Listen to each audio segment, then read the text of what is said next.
Dear students, good morning. Good morning, sir. Good Good morning, morning, sir. sir. Good morning. Good morning. Good morning, This is sir. this is RM class, no research methodology. Yes, sir. Yes. Is it? Okay. Yes, Okay. sir. Okay. Yes, sir. Thank you.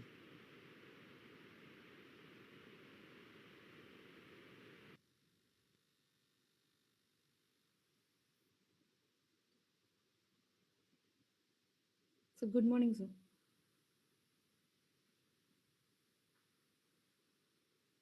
Hello.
Students, I shared the examination link.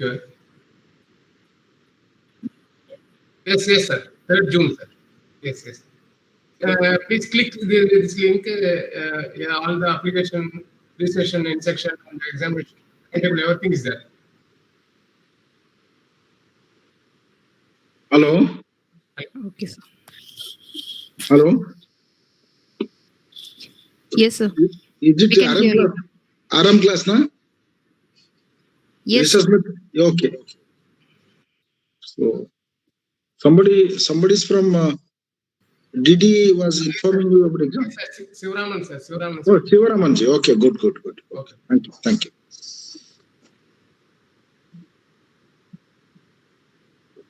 Go, measurements. Sir, can I have a minute, sir? Please. Yes, sir. There are 5-mark questions and 10-mark questions for the exam.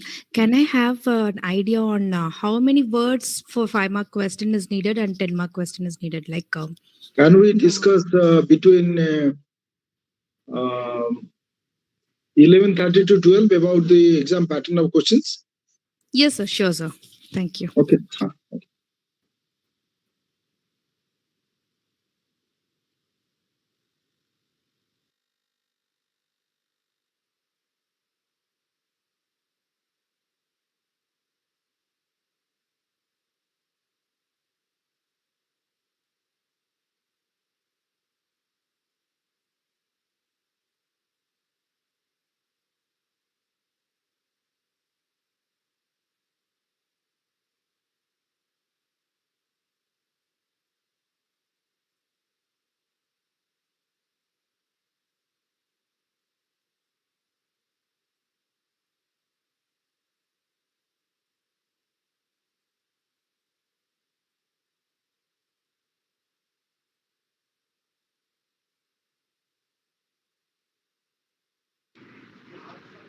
Good morning, sir.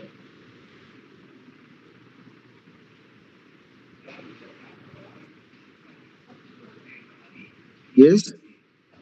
Sir, I have a query because I have a job on Saturday also, sir. So I missed last 2 Saturday, this Saturday and last week Saturday classes.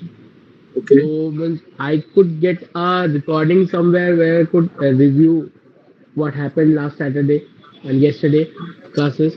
Yes. Sivaramanji.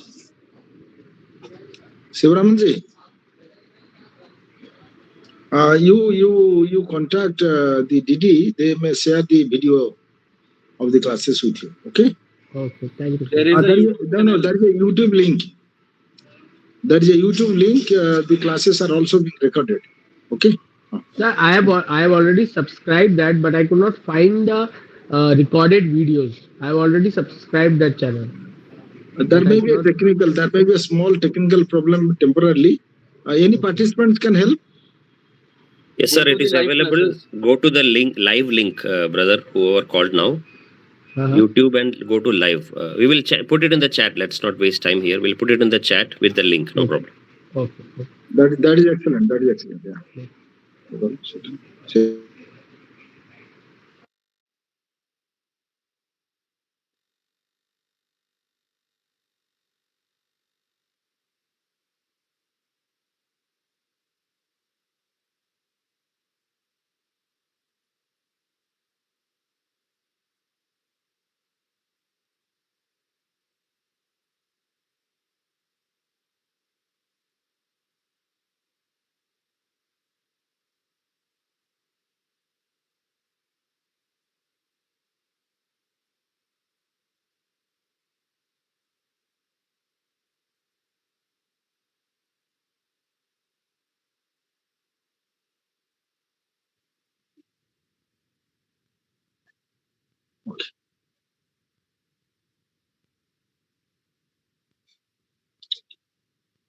Dear participants, are you able to hear me? Yes, sir, you are audible. Yes, sir. Are you able to see the slide? Yes. Yes, sir. Sir. Okay. I request all of you to please concentrate next 30 to 40 minutes. My discussion will be based on this particular slide. Subsequently, I'll take you to some other slides as a continuation of our discussion. Primarily, as all of you know, when you try to do any social science research or research pertaining to business, so we need to go for a primary data collections. Secondary data would not be sufficient or are not sufficient, not be adequate to investigate the research problems, to analyze the research problems, and to exactly ascertain the problem of the study from the secondary data, because secondary data, as I told you earlier, is primarily collected for some other purposes. We make use of the secondary data just to know the trend of data, and that secondary data would help us to know the continuation of the problem or the history of the problem or the root of the problem. But we need to go for a primary data because we are making a specific study. We are making very, very specific study. When we are making very, very specific study,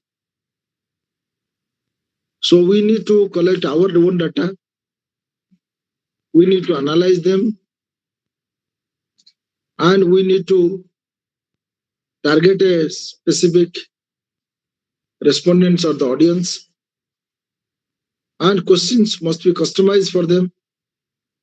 It must be tailor-made questions for them, because you don't prepare the questions for general public, because always social science research or research pertaining to business is related to a target group of population. When there is a target group of population, you need to have a specific tool or instrument to capture data. So, because designing a questionnaire is itself is a research. So if a researcher who devotes most of his time to design questionnaire, because questionnaire design is also outcome of the research, one of the outcomes of the research. If a scholar or a student is able to design a questionnaire which is lack of errors, which is free from errors, that means that that questionnaire becomes an instrument which can capture data from the respondents with the very minimum errors. So in order to make a questionnaire very strong, robust, flawless, we need to follow this particular scale. So what do you mean by scale? Because some of you must have used the scale for drawing the lines. Because mostly we use the scale for drawing the lines. We hardly use the scale for measurement. Because you take a scale, it is almost a 12-inch. Always a minimum size of a scale is 12-inch and a small scale is 6-inch. So, because if you take a scale and you measure, that means you accept that is 1 meter or 10 meters or 2 meters or 3 meters. Because we have this, the distance or the length of the things is measured by using a scale, and the scale which is well tested and proven. The scale is well tested and proven. So therefore,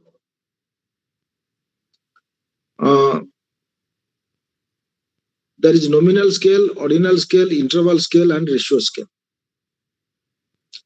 Nominal scale, ordinal scale, interval scale, and ratio scale.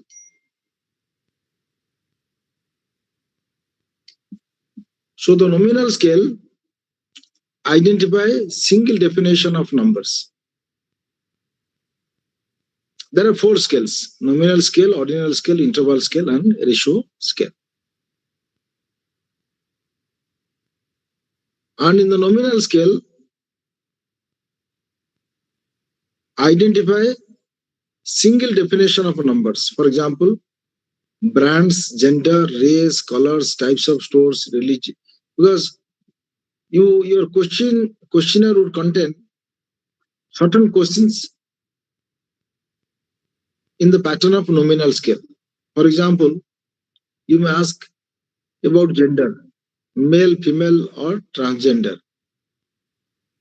Sometimes you may ask about qualification, educated or uneducated. Sometimes you may ask for different colors. Which color you like? There are 7 colors. Sometimes you may ask about your religion. Sometimes you may ask a question about your region. Which region you belong to? North, east, south, west. Sometimes you ask about which product you use, which brand product. Maybe if you take the example of a refrigerator, a Kelvinator, or Samsung, or LG, or IFB, Panasonic, like that, or Godrej. So which brand of refrigerator that you are using? So then, because we need to keep this type of questions, try to understand that these questions would help us understand how the socio-economic profile, socio-cultural profile of a particular respondents. So therefore, when we give the number, to take the example of male, female, we give the number 1 and 2. We give the number 1 and 2. When you give the number 1 and 2, there we understand that the value of 1 does not mean male, and value of 2 doesn't mean female, or value of 3 does not mean transgender. Male, female, transgender, this 1, 2, 3, which does not represent that this is 1, 2, 3. Clear? So because this is a nominal number, that means you may say 1 is the code, 2 is the code, and 3 is the code. Please understand carefully when you prepare your questionnaire for your project work in the final semester for this particular degree, or this particular knowledge if you are going to use for your organization, when your organization will be going for some research studies about certain product, impact of some product or sales of product, something like that. So you can make use of it. You can guide the researchers, or you can guide funding as the research agencies, consulting agencies, which may be given the task of collecting data. Sometimes like and dislike of a particular product, use or non-use. And sometimes you may say offline store, online store, you must say like that. So this is called clearly nominal scale. When you go for that, when you set a question in the nominal scale, when you set the questions in a nominal scale, there are certain admissible, prescribed statistical tools. There are certain prescribed statistical tools. And these prescribed statistical tools are supposed to be used, are expected to be used.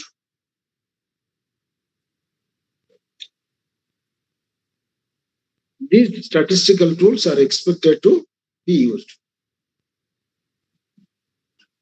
frequency distributions, mode, percentage, binomial test, chi-square test, McNamara.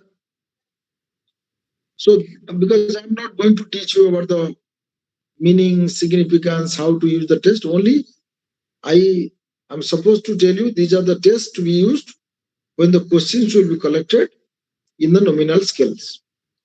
You are not permitted, or you are not advised, or you are restricted from using some other tools other than this. Please understand it. Sometimes what happens, many students generally commit mistake of using certain statistical tools for certain questions, which are incompatible, inappropriate, irrelevant, and wrong, erroneous. Clear? Then ordinal scale. In the ordinal scales, attitudes, preferences, opinions, social classes, and occupations.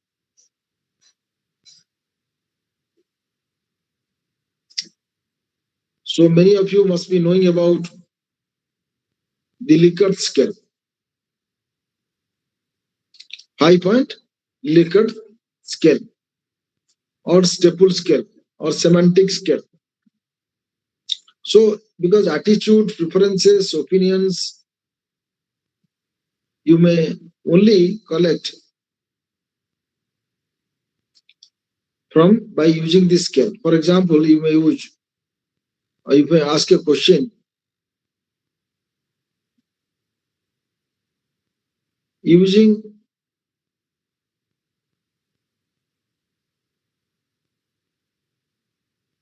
a refrigerator, or using the food using preservative food is very unhealthy,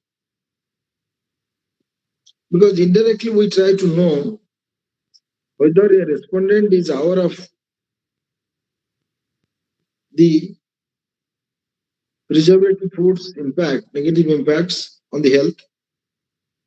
If the person, whatever would be the state of, for example, if you ask the particular question to 100 respondents, then 100 respondents would answer you, agree, strongly agree, neither agree nor disagree, disagree, and strongly disagree. This is a 5-point scale. It can be 7-point scale.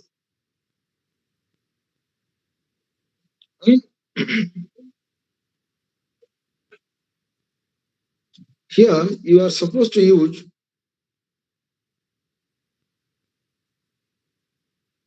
the mean, median, standard deviation,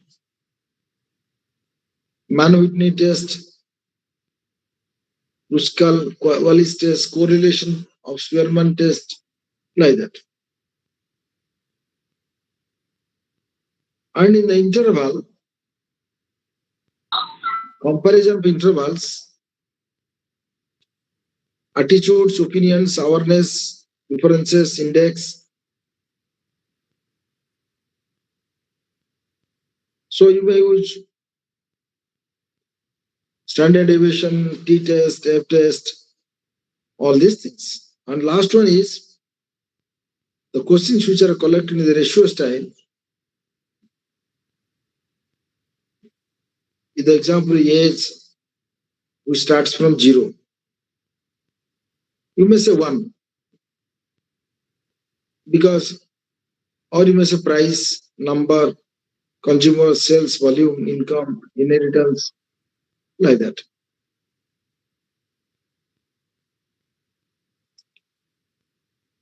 So, another such examples I'm trying to tell you: nominal, ordinal, interval ratio. Determination of equality. Data can be placed into classes. Determination of more or less. Data can be ranked. determination of equality of intervals or differences,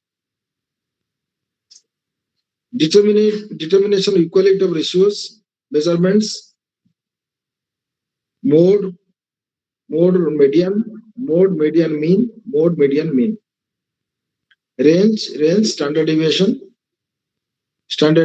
coefficient variations. So what I'm trying to present to all of you is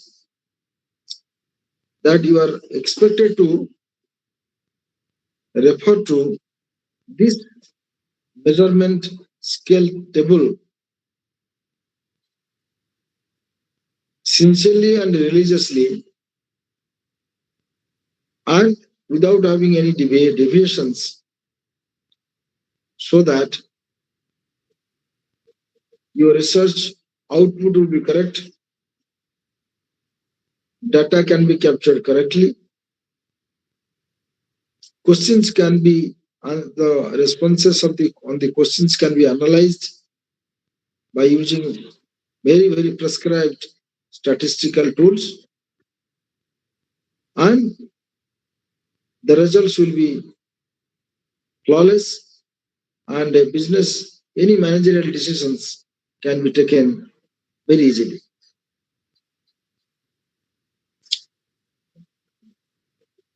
Just a minute. I just allow me 2 minutes. I'll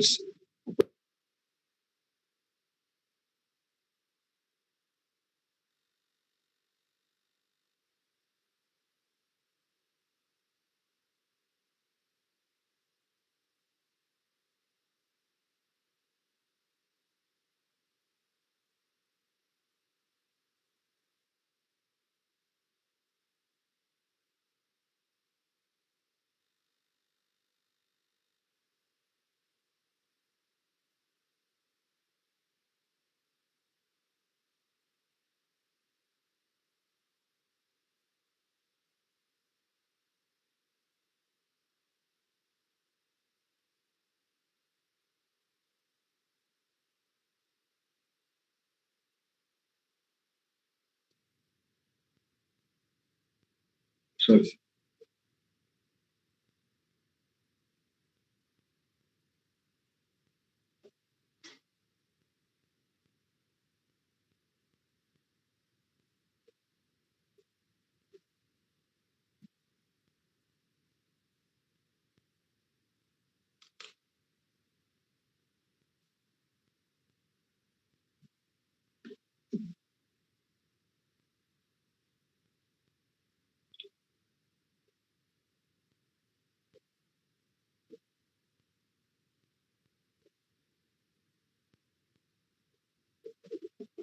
Hypothesis testing and act in statistics. Let us discuss all about the hypothesis, because all of you must use hypothesis in your dissertation.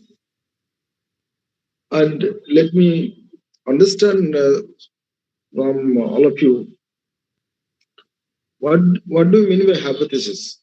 Anybody can answer me?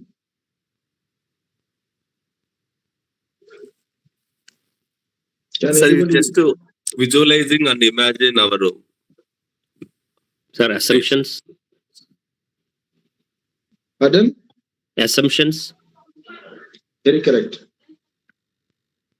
Next. I have around 10-15 slides, 12 slides on hypothesis. I'll show you. Next. one kind of our beliefs. Okay. Drawing conclusions based on given data. Excellent. Excellent. So who spoke it? Me, sir. What's your name? Rangarajan. Okay. So why did you answer like this? So Your answer is correct. A set of details are provided. Based on that, if we draw something, then that's a conclusion. So analyzing the situation and drawing out some conclusion from the given details, which can be factual or maybe allegations that we have to find out. Anybody wants to add more? let the class be little interactive. So Yes, yes, sir. Actually, your whatever is said correct, because with some reasoning, no, we will apply. We cannot confirm it is correct or wrong. But we are with some reasoning. We are based on some logic. We are giving conclusion. yes. Actually, you see, let me join with you in answering the questions raised by me. Hypothesis is used to take the risk of proving or disproving, rejecting or not rejecting a statement formulated on the basis of the research problems. A particular statement is formulated or particular statement is drawn from the literature or the, you may say, the gap of the study, or is a research problems that we are trying to understand how this particular problem can be resolved and what type of decisions can be taken to deal with these particular problems. So one of the participants who has rightly told, and many of all of you have rightly told, that this is nothing but is a kind of predictions, because the trend of the data or the responses of the respondents are primarily predicted. Are primarily predicted.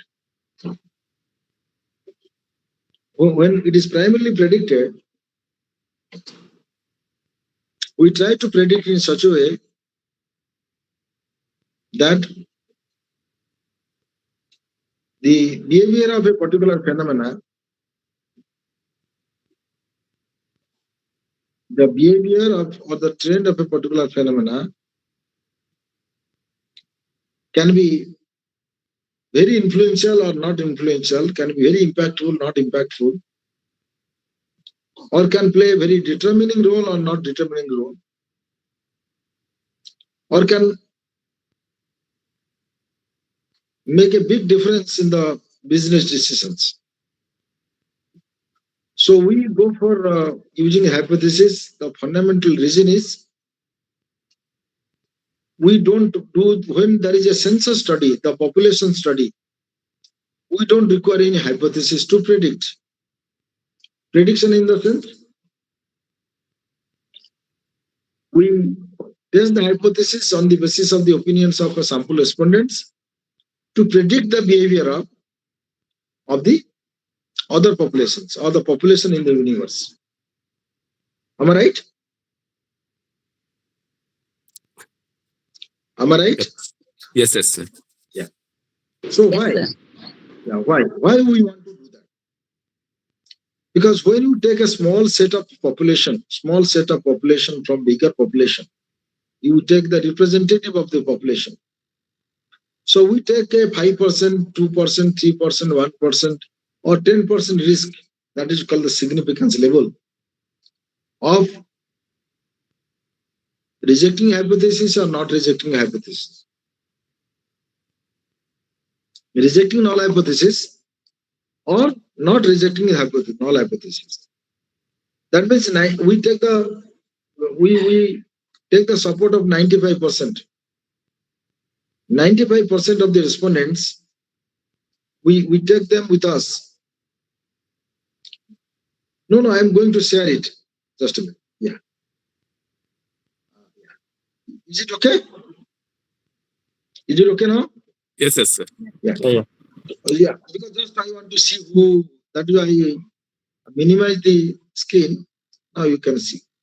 So next slide is, my basic understanding about the hypothesis is we may not be able to conclude the hypothesis, conclude a research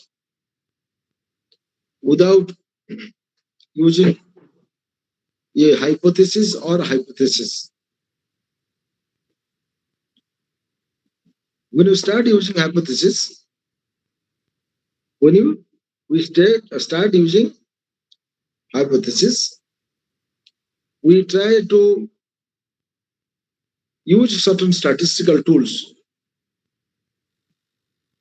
And we use the statistical tool after the normalization of data.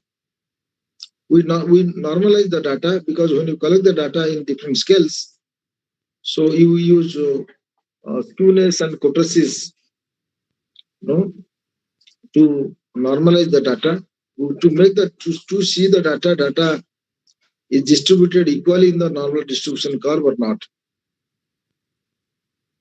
So normal distribution curve, all of you must be able to see here, because in normal distribution curve, majority of them will fall between agree and disagree, and neither agree nor disagree. And less percentage of the respondents would fall between disagree and strongly agree. If the data is very skewed, data moves to one side of the normal distribution curve, that means we may say there is no true representation of the population, or the data which is collected from the respondents means the question which does not capture data correctly from the respondents. So let me elaborate a little bit more on hypothesis, because why we take the hypothesis, because hypothesis helps us in taking a concrete decisions in the beginning, because on the basis of the sample population, a decision is going to be taken for the other populations. Let me take you with the example of the model of the refrigerator, model of a television, or model of any electronic products, mobile phones. So when questionnaires are administered to the users of these products,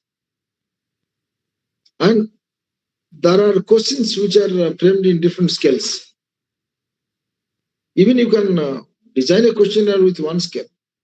Even you can design a questionnaire with all the 4 scales or 2 scales. Clear?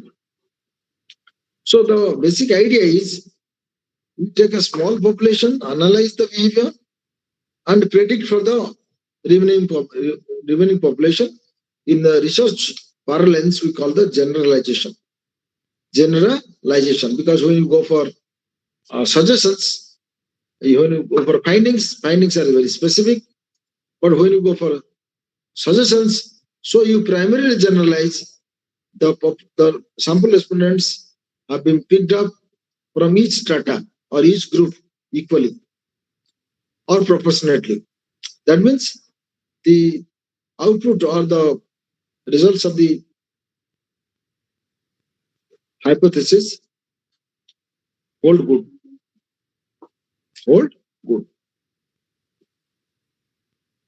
Anyone want to contribute anything more?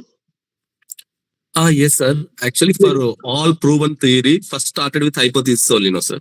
Majority of the times. They proved some theory means they started with hypothesis. Am I right, sir? Yeah, very correct. Actually, what is the need for review of literature? The very basic purpose of the review of literature is to give your own view. When you review, so in the process you give your own view.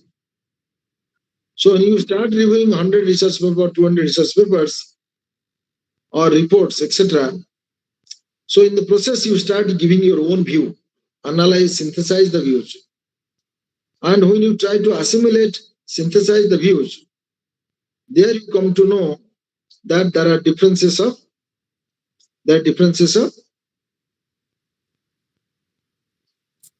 views and opinions. Correct. There are differences of views and opinions. Okay. So when you try to know the differences of views and opinions, are these differences statistically significant or not, or hypothetically correct or not? we need to prove it, because there exists a difference. There exists a difference. For example, you may ask a question to me, why sun rises in the east? If somebody will ask a question, why all of you have switched off the video, including me, for handling online classes. So each one of you start sharing some specific or some general problems for switching of the video or others, and then you can find the commonality. But there are differences. If I go for framing hypothesis, I say no significant differences exist among the participants attending research methodology classes on the idea of switching of the video. So if I start asking a question to you in another form, switching of video enables bandwidth effect. Yes, Main enables, reason. yes, enables smooth conduct of classes. This particular question will ask you all 110 or 20 participants. So there will be different. Somebody will say agree, someone will disagree, someone will say neither disagree, like that. Then I'll put it in the SPSS spreadsheet and get the result and use this statistical tool called t-test, F-test, or another test. Please. Sir, this null hypothesis area, can you show me in that one? The rejection area is null hypothesis. Yes. Actually, let me tell you about null hypothesis and alternative hypothesis. Okay. Because when you are interested, let me elaborate it. Why? Because there are intermediate hypotheses, there are supplementary hypotheses. So that I'm not trying to discuss with you. The broadly hypothesis is divided into null hypothesis and alternative hypothesis. Why it is called null hypothesis? Anybody can answer me? Why the name has been null? N-U-L-L means zero. Why? Can anybody use your common Because sense? it is not useful and it is in the rejection category. Pardon? It is not useful for us. It is in the rejection category. No. Simple, sir. Without hypothesis, they made it. So there is no hypothesis, there is no logic, there is no reasoning. They applied it. Okay, very correct. Partially correct. Anybody? After one, I can answer. Anybody? Please attempt. Please attempt. This is a discussion only, because some of the things you know, I may not know. So online classes, there is interaction. No, you will not feel any boring. So you will not feel sleepy. Yeah? So null hypothesis in the sense,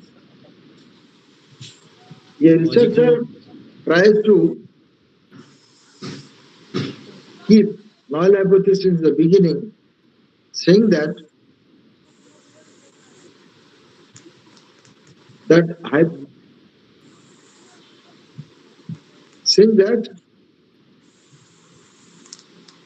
no differences exist, no association exists, no relationship exists. Because if you say relationship exists, so certainly, this is the alternative one, you come to know the conclusion. The whole idea is, you are not using only one statistical tool. You may use, if the hypothesis is rejected, you may go for another test. If their also hypothesis is rejected, you may go to another test. So a simple example I'm giving you, because when somebody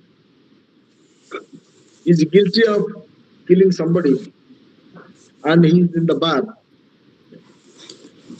so judge would start trialing the culprit with an understanding that he's innocent.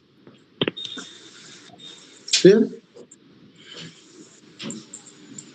This is a basic premise of the null hypothesis, proving that the culprit who has committed murder is innocent. Then you will start getting the hearings. Sorry, the witness. You will hear the judge will start hearing from the witnesses and others. But initially, the culprit will be considered as innocent. That is the basic premises of null hypothesis. And when the hypothesis is rejected, certainly the alternate hypothesis is formulated. So therefore, when we frame the hypothesis, we keep in the mind that let there be a null hypothesis. That means there exists no relationship, no difference, no association. Or you may say X is not independent of Y, or Y is not dependent on X. This is the way we try to frame the hypothesis. So if I give another example to you, some of you may say, sun rising in the east, it's not the direction of the east. The sun rising in the east is not the direction of the east. Because, initially, there was a misnomer that, sun is constant and the earth moves around the sun. Subsequently, it was proven no, the earth is constant, the sun is moving around it.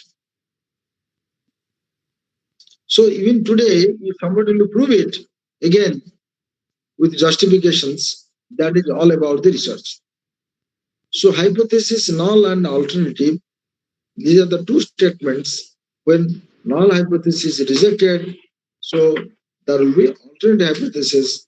That means there exists relationship, there exists association between the variables or among the variables. All right? So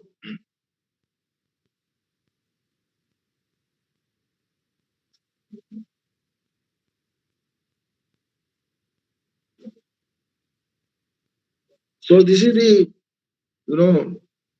normal distribution curve. And from the curve, you try to understand these are some of the significance level of significance.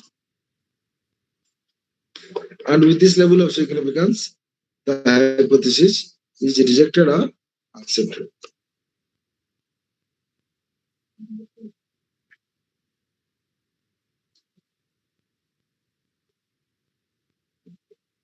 Anyway, let me present you.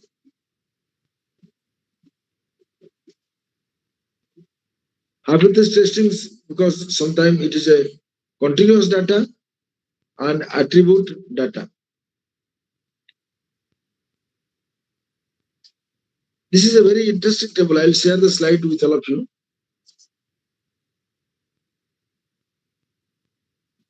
And non-nominal data, normality data, a test, nominal data, contingency table. So Levin's t-test, which is used on the ordinal scale or sometimes interval scale, Levin's independent sample t-test, which I use for my research liberally, frequently, and it is a very appropriate statistical tool to be used when you go for a dissertation. Even you can use Levin's independent sample t-test and go for comparing between the two groups of these respondents.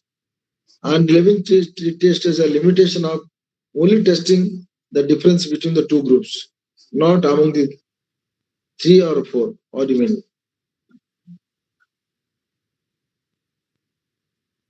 And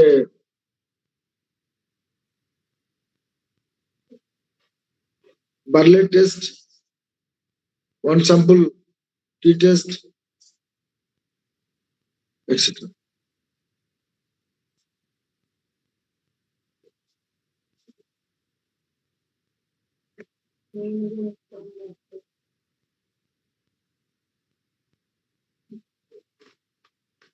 So if you go for hypothesis testing procedure.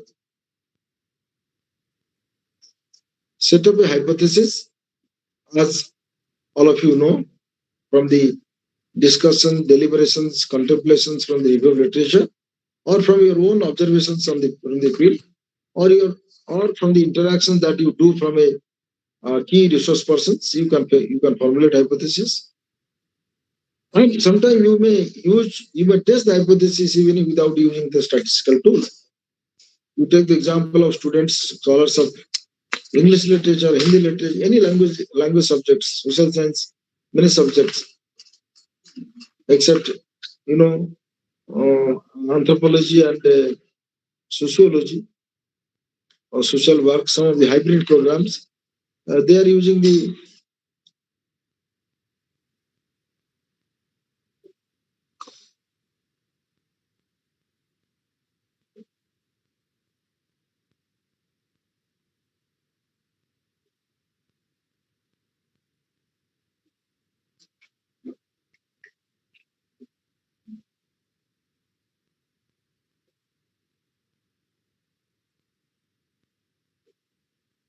so set up a suitable significance level.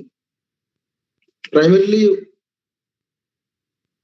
you may use 0.05, that means 5%, and that is called the risk of testing the hypothesis or significance level. Determine a suitable test statistics. As I told you, when you design different questions under scale, so you go to the scale and check the tools, the statistical tool recommended. So you make use of this tool only. Then determine the critical region, because if you go SPSS and apply graph, so the graph will itself present about the degree of significance or the degree of closeness or degree of precision, degree of association, etc. And yes, it requires proper computations, proper calculations. So nowadays, you need not do calculation by using the that's called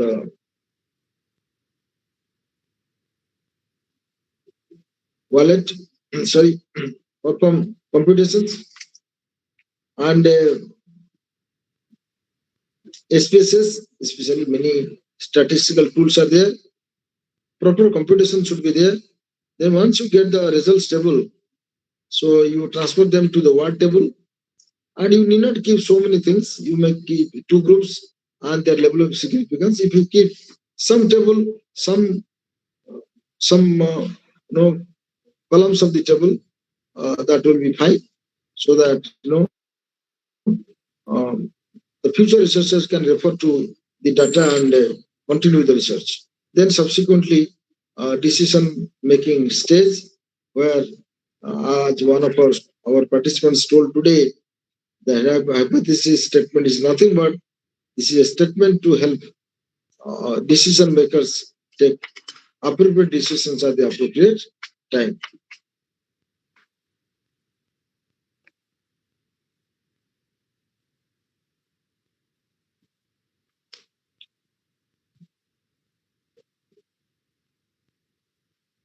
So initially, when we start discussing about the meaning of hypothesis, some of you were I'm very glad to know or listen to the answer given by some of our participants.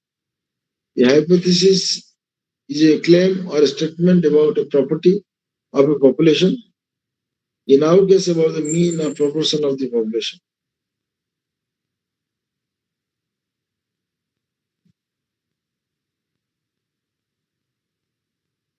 And it is extremely important to realize we are not making definite conclusions, we are giving probabilistic conclusions. We are either concluding that the results we are likely to be transfer or not.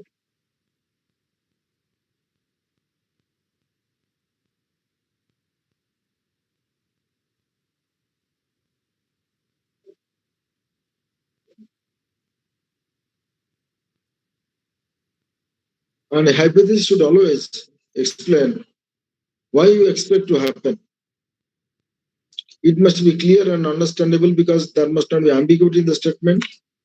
There must be clear words. It must be testable, be measurable, and certain and independent and dependent variable. Because always when you start doing a research, try to classify all the variables into independent and dependent variables.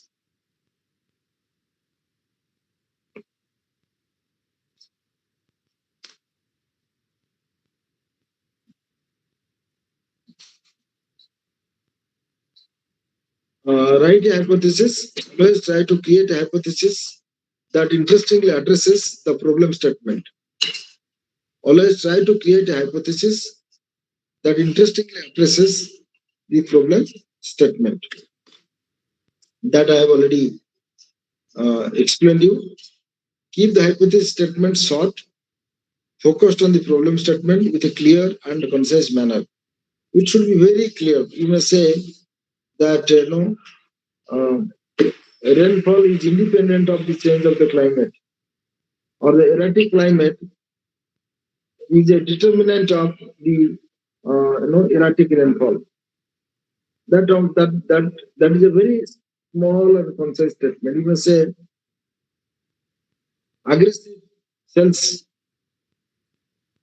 is independent of, or aggressive cell is not related to, or is related to the target cell of a particular product.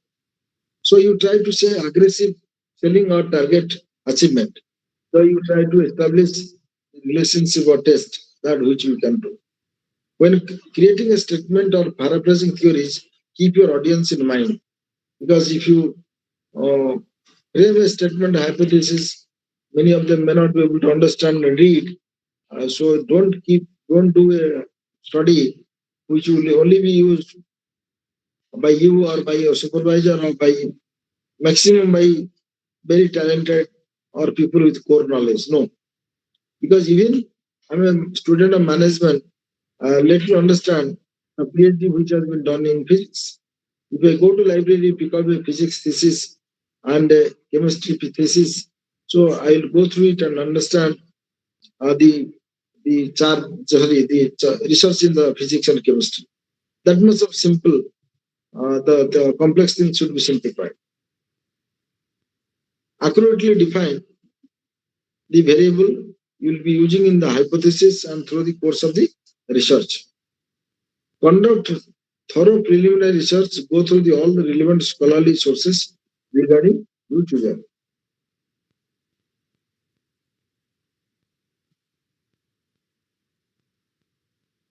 So you see this particular slide.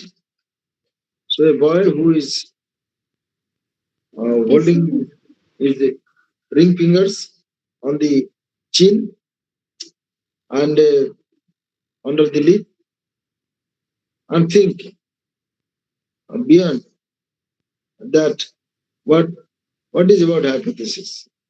So a null hypothesis is a form of hypothesis that is deemed true until proven wrong based on experimental data. So type of hypothesis, as I told you, often hypothesis, null hypothesis, complex hypothesis, empirical hypothesis, statistical hypothesis, simple hypothesis. But primarily, try to understand, there are two categories of hypothesis one is what? Hypothesis, null hypothesis and alternate hypothesis. All other hypotheses can be used. But ultimately, the results of hypothesis will be null or alternate. So,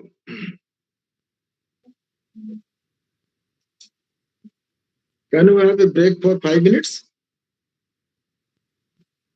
So you can have because this is a continuation of the class of RM, so that we can have a break of 5 minutes, then you can have coffee or tea. Okay? Rameshji? Okay, sir. Okay, sir. Okay, sir. Yeah. Okay. Next Please have session is coffee. sir. Yeah. Refresh yourself. We'll get back within 5 minutes. Thank you. Don't leave Okay, the sir. meeting. Don't leave the class. So stay on. Okay, Hang sir. on. Yeah, To be continued, sir. yeah. I'll continue. Just stay in the class.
Hello. Ma'am, I'm calling from Delhi. Hello. Yes. Bro, 5 minutes, Yes. 5 minutes break, bro. 5 minutes break, bro. No, you can tell me. No problem. Please. I simply want to know what is the expected date of examination for So first that semester. everything we'll discuss between 11:30 to 12. Okay, between 11:30 and 12. So all of your doubts about research, questions, etc., etc. Please wait. Yeah, our next session will be on questionnaire designing. Wait for 5 minutes. We start at 11:10.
Okay, participants, let us resume the second session on research methodology.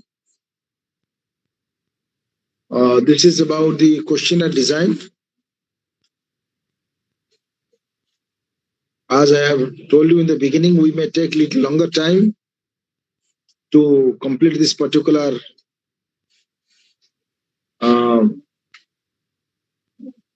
portion of the syllabus.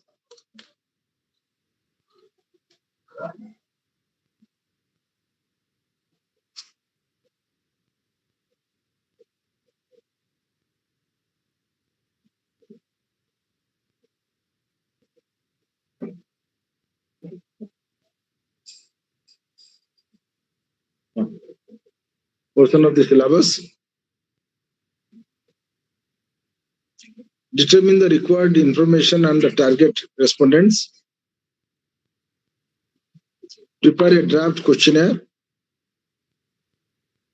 Determine the sequence of questions and layout of the questionnaire.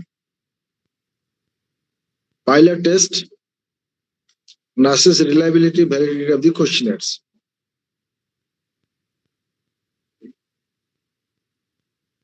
Revisit study type, research objectives, and the theoretical framework. Translate research objectives, theoretical framework into data requirements.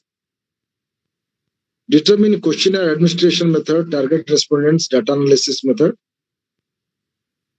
Decide on purpose of each questions. Decide on type and form of each questions. Decide on questionnaire language wording.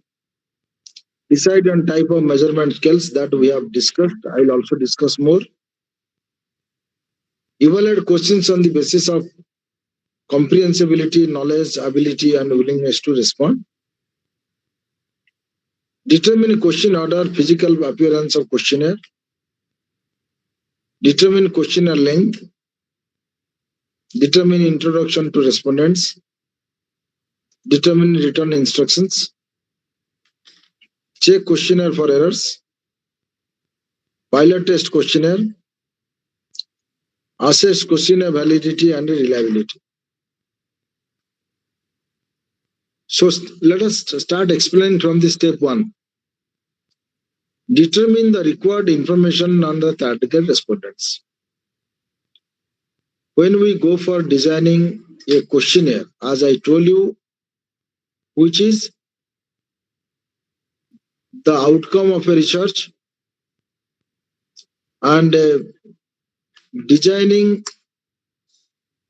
a questionnaire without flaw completes 75% of the research study.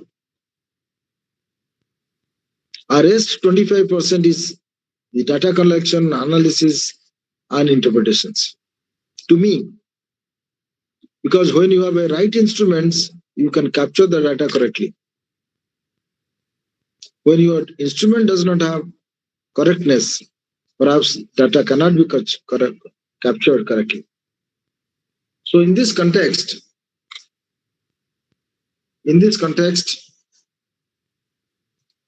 revisit study type, because as I told you, you go back to the previous studies, go back to the previous questionnaires, relate to the study, because many questionnaires are considered as research instruments, research tools, because these scales have patents.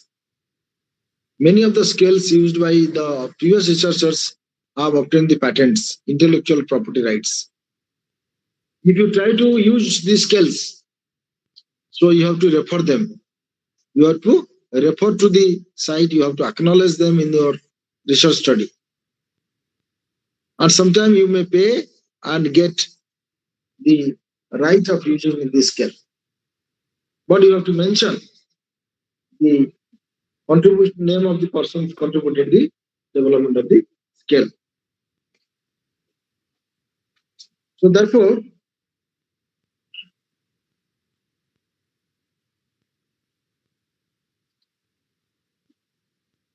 what I'm trying to tell all of you is, then you go to the research objectives, because when you go for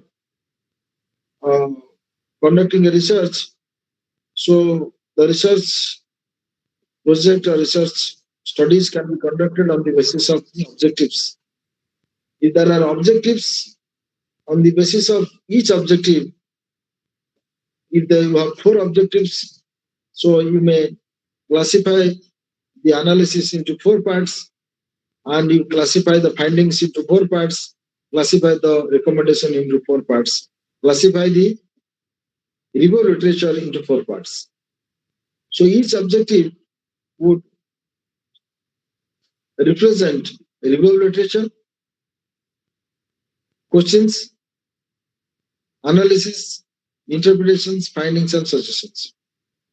So there must be research objectives, and each one of you must formulate or frame research objectives. On the basis of research objectives, the research will be very simple and easy. Then in the end of the review of literature, you are expected to create a theoretical model or theoretical framework. You are expected to develop a theoretical framework or theoretical model. When you develop a theoretical framework or a theoretical model, there you try to establish relationship among the variables, relationship among the means independent variable or dependent variable, mediating variable or moderating variables. If you start explaining the mediating, moderating, independent, dependent, perhaps your study will complete. If you establish the relationship, the study will complete. So translate research objectives, theoretical framework into data requirements. How? How are you going to do that? Because translate research objectives and theoretical framework to data requirements. What type of data you need? You need secondary data or primary data.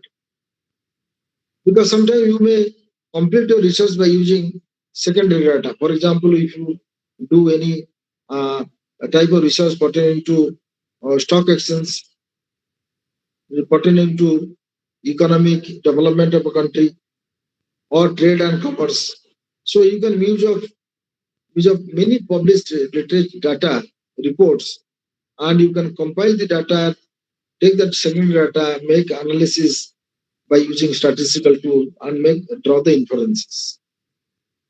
So therefore, you need to translate it. Then determine the questionnaire administration method, how questionnaire will be administered, when to be administered, whom to be administered, what to be administered, how to be administered, which are the questions to be included in the questionnaires, like that, to decide.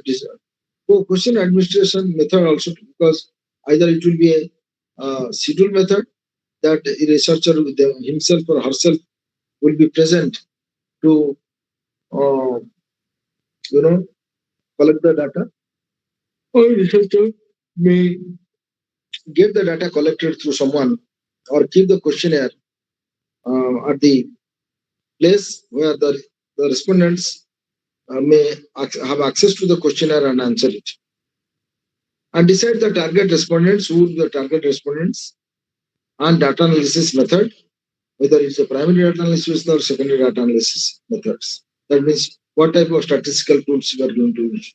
You are going to use measures for central tendency, or you are going to use the correlation, regression, or etc. Step 2, preparation a draft questionnaire. So, because you need to decide on the purpose of each question. Why? Because you are not expected to keep unnecessary questions. If you keep unnecessary questions, the question number will increase, and the pace of the question will increase. And this is not a question of spending unnecessarily, this is a question of giving unnecessary questions to the respondents where the respondents will, his mind and his concentration, his time will get unnecessarily used for the unnecessary questions. Decide on type and form of these questions. As I told you, the model questions, closed-ended questions. Told you. Decide on question at language and whether it is a local language, English language, or any other common languages, because that is most, because language of the questionnaire must be similar to the language of the respondents. Decide the type of measurement scales, as I told you. The questions, all questions will be on nominal scale, or it's a mix of nominal, ordinal, or ordinal interval, or interval ratio, like that. Evaluate questions on the basis of comprehensibility, knowledge, ability, willingness to respond. Determine the sequence of questions and the layout of the questionnaire. Determine the sequence of the questions and layout of the questionnaire. Determine the question order and physical appearance of questionnaire, because the order of the question to be done fast. Let me tell you, personal data about name, age, marital status, language, you keep them in the end. And in the beginning, you keep the questions pertaining to the research problems, pertaining to the research gaps, pertaining to the relationship of the variables. And in the beginning, you introduce yourself and your research. Let the respondent read who are you, what for the research being conducted, and how the outcome of the research will be utilized. That declarations, descriptions should be made in the beginning for the respondents to be familiar with. Clear? So next is determining questionnaire length, because it should not be too long. It should not be too short. You too short, the respondents would take it very lightly. I said, what is there in the questions? I can finish in 30 minutes. So filling. So that if, when you, because it's a tool, when somebody you give to somebody who looks very beautiful, not savvy. As I told, introduction to respondents, determine and introduce, explain the respondents what the purpose, and determine return instructions, because you keep in the questionnaires how the questions will be returned and how many days they will keep, like that. Determine the sequence of the questions, layout of the questionnaires that I have told you. Then finally, when you decide the questionnaires, then you take the questionnaires directly to the respondents. We call it as a stage of pilot state, or assess reliability, validity of the questionnaires. Pilot test and assess, reliability and validity of the questionnaire. Case questionnaire for errors, pilot test questionnaire, assess questionnaire validity and reliability. Am I right? So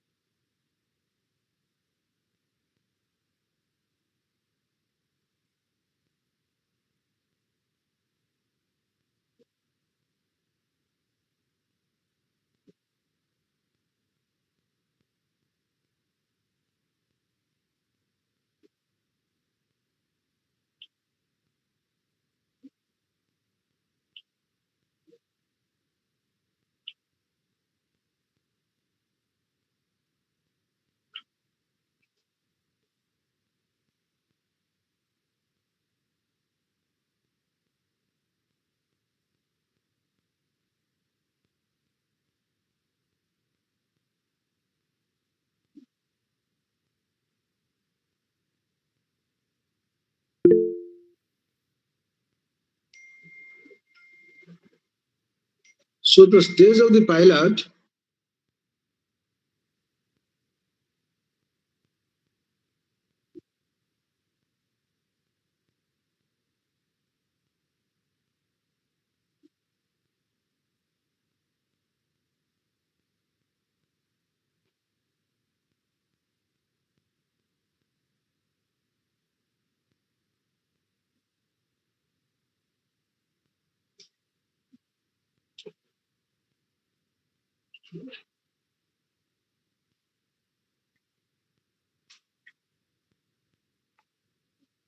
So in the pilot stage, what is expected that you take the questionnaire to a small sample.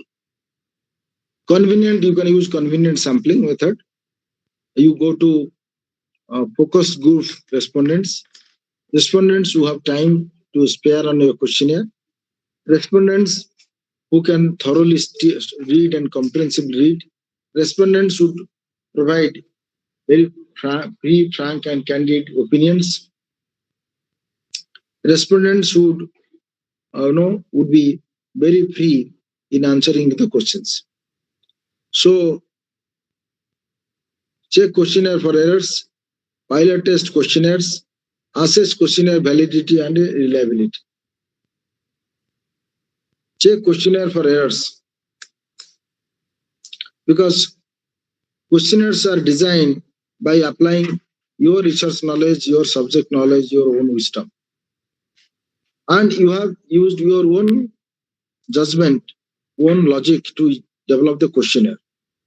But when you take the questionnaire for the respondents, there you so many minds, so many respondents who use their wisdoms to check errors in the questions, and you accept their opinions very positively and effect the changes, amend the changes accordingly. And once you collect the questionnaire, maybe 50, 60, 70 respondents from different locations with the different strata, then you use the SPSS to get the reliability test that's called Cronbach alpha. Cronbach alpha. So use the Cronbach alpha is nothing but called inter-item coefficient correlation. There you try to know the relationship of all the respondents on a particular statement.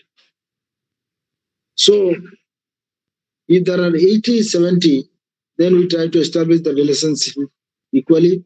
If it is more than 60.60, we understand that there is a reliability and questionnaires can be validated then and there itself. So this particular slide would be enough for someone not to read so many pages in the research book. If you read or concentrate and fix your eyes on these points, perhaps it becomes very easy on your part to develop a questionnaire for your project work.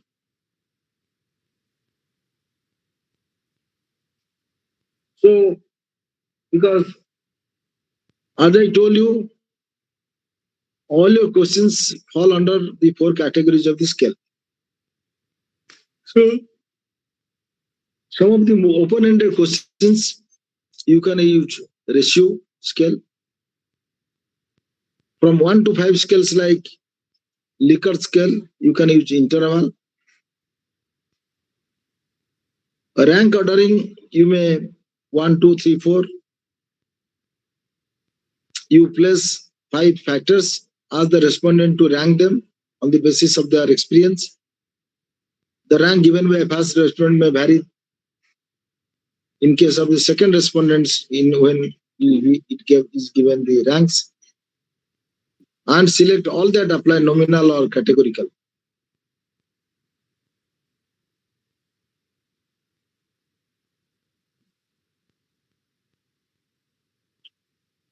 So this is we call the semantic scale. It is, or you must say, Likert scale. You take the example of it's an online shopping experience. Please rate below items based on how important they are for you. When you go for online shopping from Amazon website or from Snapdeal website or from Tata Click website, etc., or Flipkart. So these are the 5 dimensions on which your opinion is sought. user friendliness of the online software experience, interface with the um, software or the monitor or the window, speed of the when I start searching, what is the speed, product cataloging, because is there any logic in cataloging the product? If I search a particular product, can I get immediately, or can I get the product in such a way that I can arrive at the decision immediately? And similarly, the customer service and returns policy, etc. So, if you ask 100 respondents, each respondent would give things very differently. Not important to very important, not satisfied to very satisfied. So this is called the nominal scale type. Which of the following BC describes your current relationship status? Married, widow, divorced, separated, in a domestic partnership or civil union, single but cohabiting with a significant other, single or never married. See, there are 7 categories of relationship among yourself. Have you ever smoked marijuana? This is a type of question. If you ask yes or no, if it is yes, then you have to answer. If you know, no. If it is yes, how many times have you smoked marijuana? It is a tobacco. Once, 2 to 5 times, 6 to 10 times, 11 to 20 times, more than 20 times. All right. Do you believe that death penalty is ever justified? Yes or no? Please enter your gender, male and female.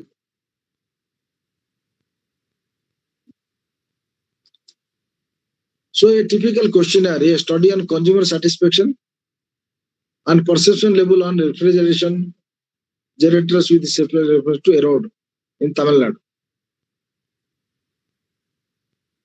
This is a typical questionnaire. In this question, the introduction part is missing. You may write, I'm happy to present you a questionnaire based on an empirical research entitled A Study on Consumer Satisfaction Perception Level on Refrigerator Special in India, where is conducted, and this research is conducted to analyze the level of satisfaction of the consumer and the level of perception of the consumer towards refrigerators, towards use of the refrigerator, towards purchase of refrigerator in the Erode district of Tamil Nadu. And this district is chosen or has been chosen for 2 reasons. One is it is an industrial town. Another reason, there are historical data about the problems of the customer satisfaction and level of perception of the customers towards refrigerators. So this has triggered me to go for conducting a survey on this area, and I request you to kindly, offer your very candid and frank opinion, which will be kept very confidential and which will not be shared for any other purposes. And your small time spared for this and your small thoughts, wisdom to be used for this will certainly, provide permanent solutions to the decision making of the company of the refrigerators towards customer satisfaction and perception. I once again like to request you to kindly spare your valuable time in answering the questions without having any bias or prejudice in the mind. So if you write 3, 4 sentences, 5, 6 sentences, respondent will start reading the questions. So now we'll start getting some of your doubts so far before moving. Any doubts?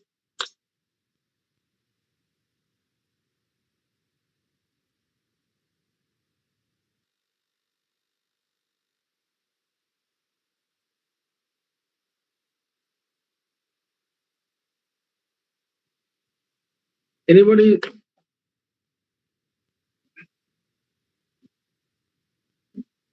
So anybody is going to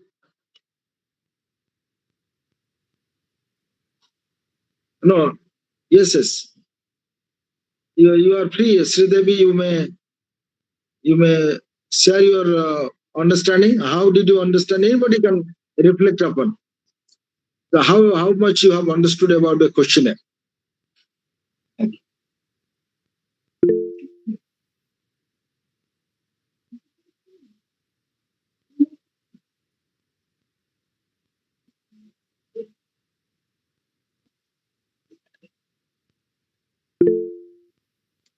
I have not muted you. Okay, I'll check it. I'll check it. I'll check.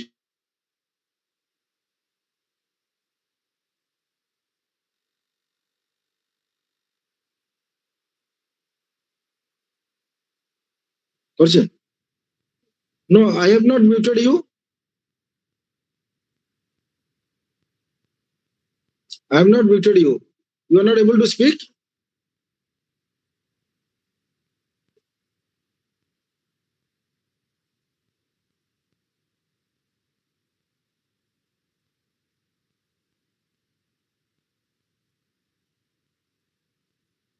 No, we have to ask the Shiv Shankar. Anyone is from DD? Anyone is from DD?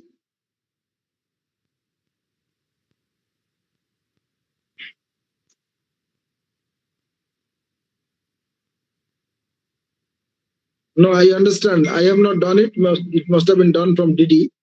But let me check from my side.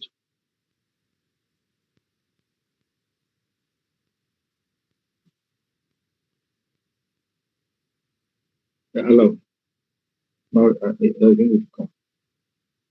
Okay.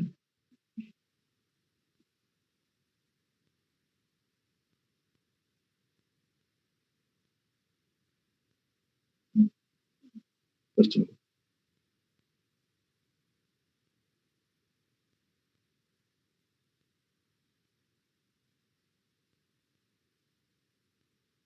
No, no.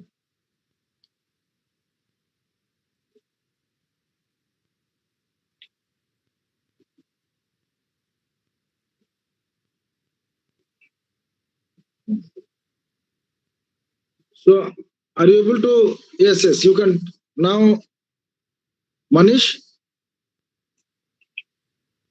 Hello. You can unmute it. Yes, I have done it. I think they have done or not done.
down.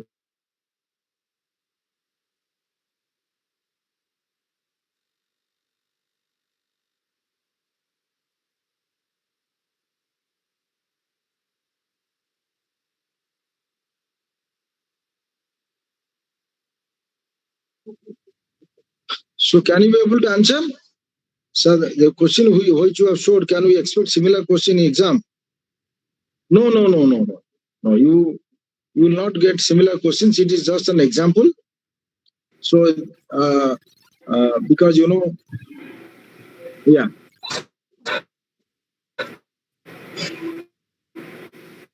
Nitish. Yes, Nitish. Now I think your mics are enabled. Anybody can interact with you. Yes. Yes, sir. Now it's open. Regarding the questionnaire, if you have any, please ask me. Sir, what are the theories we are forming it? No, is it mandated that the theories has to be proved scientifically also, or only theory basis it is proved is enough? Call from DD. Repeat. So what are the theories we are making it? Is it compulsory that in future we need to prove scientifically also? Yes, because you see, whenever you are going, whenever you take up any research, small research project, so you are expected to take a small problem of any small problem or society and try to relate it to the theory. There must be a theory which must be related to a problem, and you never ever see a theory a problem is not related to a theory. 100% related to a particular theory of a particular subject or discipline.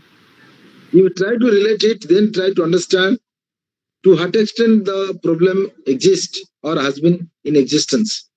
The problem which you experience as a researcher or a business executive is not the beginning, because maybe the problem magnitude may be different, maybe the problem of different in nature, but there may be some similarity of the problem which must have happened 10 years ago or which has been happening regularly. And there must be study continuously on that. You take the example of tuberculosis. You take the example of any chronic disease like cholera, malaria, dengue, even corona now, or typhoid. So studies have been going on. Means researchers have been doing the study for the last several decades. So there is no stop. It's different in nature than the problem existed 10 years ago. So therefore, you try to relate it. For example, purchase of a refrigerator, satisfaction of using a refrigerator. That a present day consumer experiences and feels and expresses must be different than the customers of 10 years ago. Their requirements of a refrigerator and now the requirement from the refrigerator is different. So therefore, the nature is same, because a consumer is experiencing problems of using a refrigerator or problems of owning a refrigerator. So what are the problems of owning or experiencing a refrigerator? If you investigate, you must say 10 years ago, these are some of the problems, 5 years ago, these are some problems, and presently, these are some of the problems. So you try to do that. Thank you, Rameshji. Next.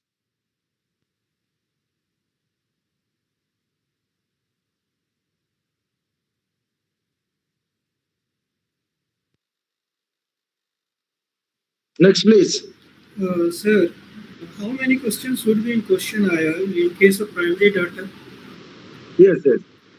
No, not. It depends on your objectives of the study. Depends on the nature of the problem. But let me tell you frankly, the demographic questions are almost constant. Demographic questions are almost constant, but the questions pertaining to the problem of the study or nature of the study, gap of the study would vary. But you may say, no, you may, let us say, as far as MBA dissertation is concerned, you can keep 20 statements and you can keep 5 to 7 nominal questions and some 5-6 demographic related questions. That would be more than enough for your project work. So if you go for a bigger project work, Even that will be a booklet of a question. The booklet of a question. So data collection, even respondents are paid money or remuneration for answering the questions. Sometimes they don't have time to spare. So if you give them some gift or something, they will freely and frankly. Please guide our exam. Please provide some important topics of questions. No. See, primarily you have syllabus with you. So when you have a syllabus with you, so what is the problem in it? And you have questions. There are 3 sections, A, B, C. In the first section, you have close to, you are supposed to answer, I think, 5 questions. Am I right?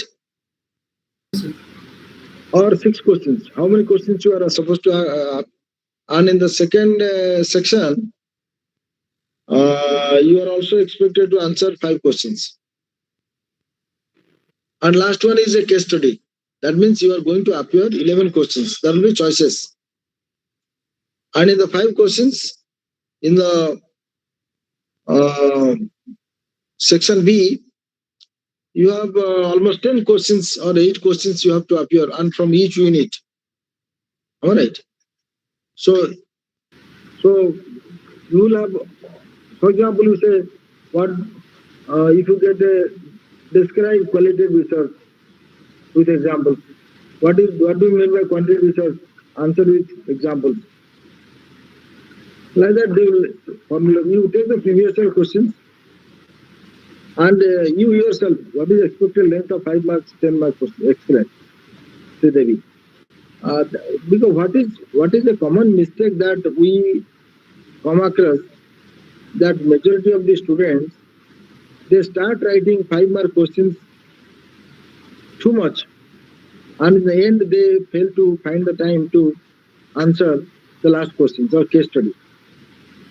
So that means 5-mark questions,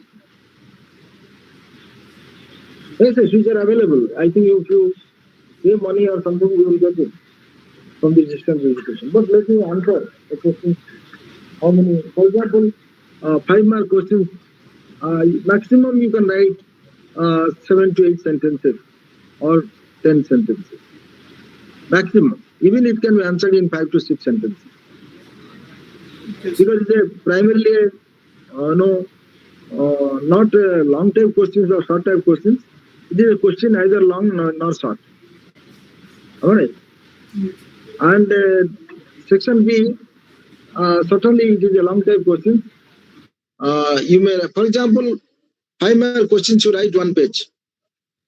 With a reasonable space, reasonable letter size, reasonable margin on both the sides. If you write 1 page or little more, that is more than enough. And it must be readable, legible. You must give the proper question number. Most of the candidates, they are failed because they don't write question number correctly. And they don't read the questions and answers, questions what they want, what they know. That is the common mistake that most of the students should do. So understand the question first and start writing what is to be written for answering the question, not write some unnecessary things. Thank you. Next. Sir, once normally in the sampling question is, how much sample will be the appropriate sample for taking the synthesis for that one? See, actually, for in the statistics, you need to take minimum 20 years data. All right. But frankly speaking, if you go to primary data, you keep minimum 60 to 70, because you see, the sample size depends on the diversity of the population. When there are cross sections of people, then you have to have more questionnaires to administer the questionnaires and getting responses from them, so that there will be a true representation of the responses. So more or less, for a dissertation of the project work, around 50-60 questionnaires would be more than enough. But it should be seriously collected. Next.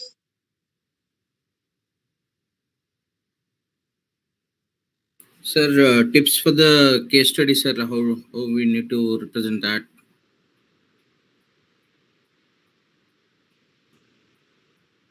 Any guidelines?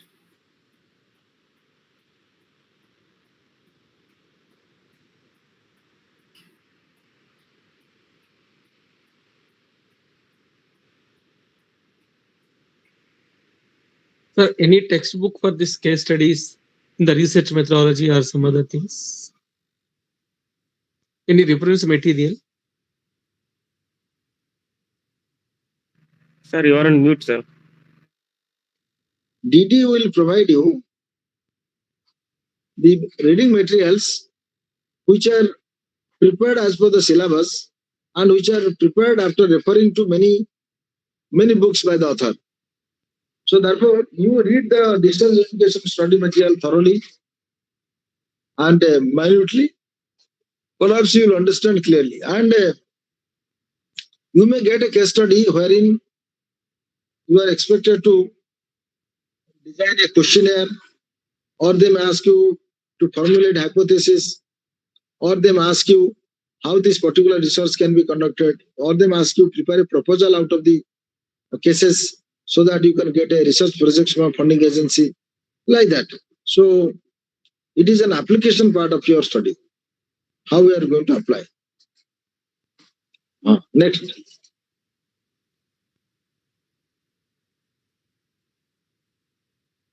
Five more minutes. Sir, to join every time classes, the link is the same or every time we need to No, link open is new same. link? Link is same. Link Link is- is same. Okay, thanks. So just a minute. I'll just finish it so that.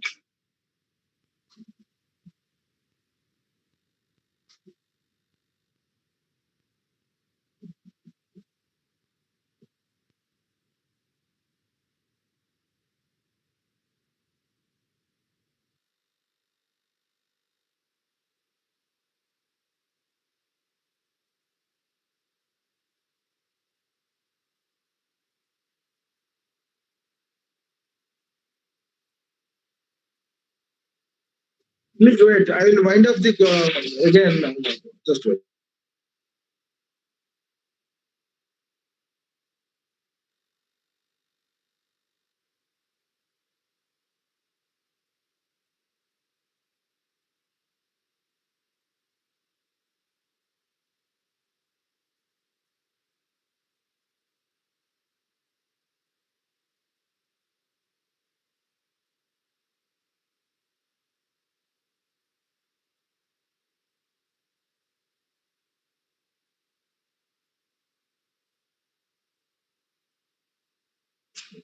Chekaju.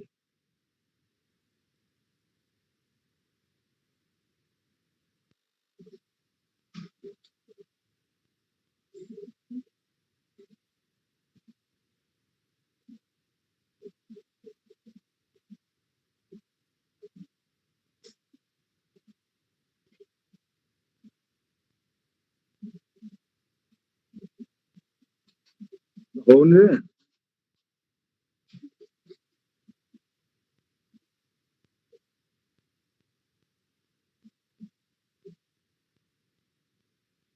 See, this is another questionnaire which I am sharing with you all.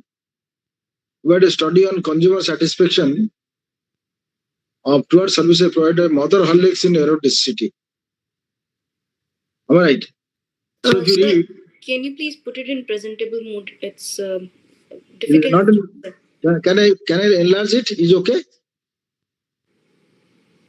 Yes, sir. Yeah. Because I am using the tab. So is it okay? Are you able to see? Yes, sir. Yes, sir. Thank you. No, fine, sir. So now you write name of the respondents. Then you write age. Then you write marital status. Even you can write gender, which is missing here, and family income, occupation. How long are you using this mother horlicks? How often do you drink per day? From where do you purchase your horlicks? These are all, except age, income, and number of family. If you say most of them are nominal scales. So this is called the socio-economic data. From question number 1 to question number 11, we call it as a demographic profile data. Then question number 12 to question number 17, which is related to the problem of the study. For example, consumer satisfaction level towards gas agencies. If somebody is going to buy the cooking gas or compressed gas, price, availability of product, taste, quality, quantity, availability, packaging. So there you see highly, strongly agree, not agree, disagree, highly, don't agree,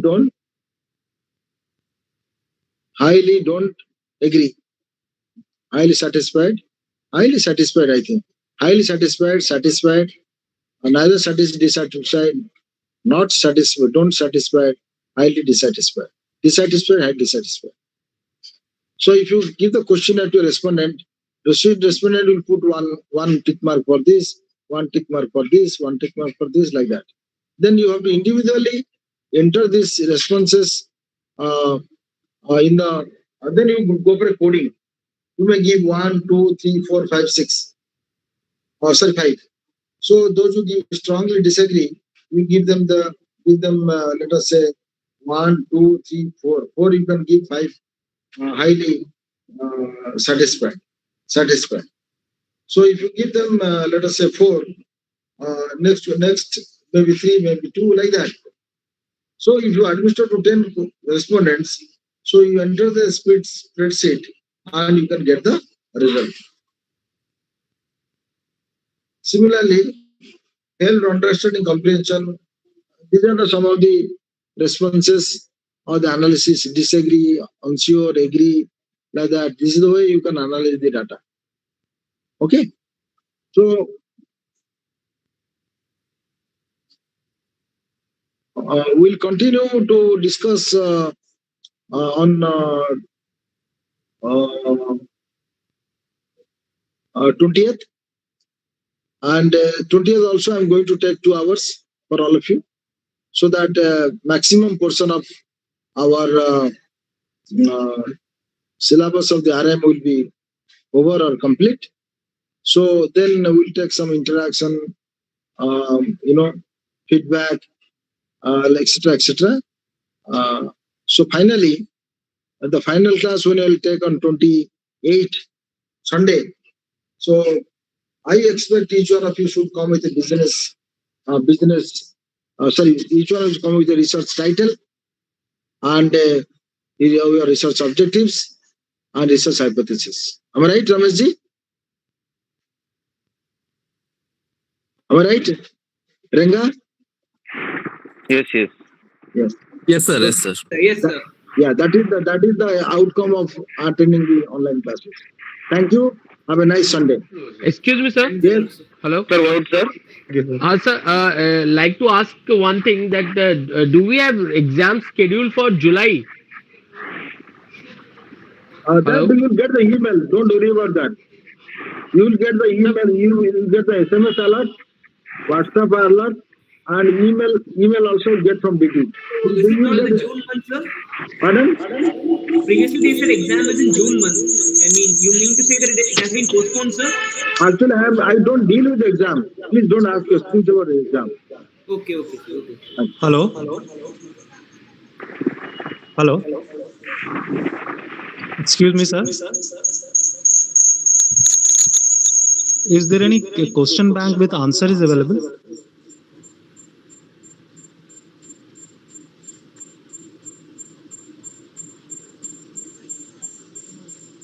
Manish, I think left. Everyone left. Hello. No, boss Manish, no. We asked this last time. There is nothing with the answer, but they say use the materials. That is sufficient. Okay. Only Questions are available. Previous year's questions are available on net. Question bank is there in website. Answer we have to find out from the text. Yes, correct.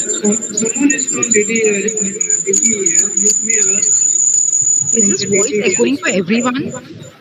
It seems that Echoing for one of everyone. the others using or logged into one of Right. the devices. So Devices, yeah. it's better to meet in WhatsApp. Yeah. Whoever is The signed into common two devices, WhatsApp please group. log What out. is the how we can make a group? We already formed Are it. you Please connected in computer and mobile both? No, somebody is opened in YouTube.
Good morning, everyone.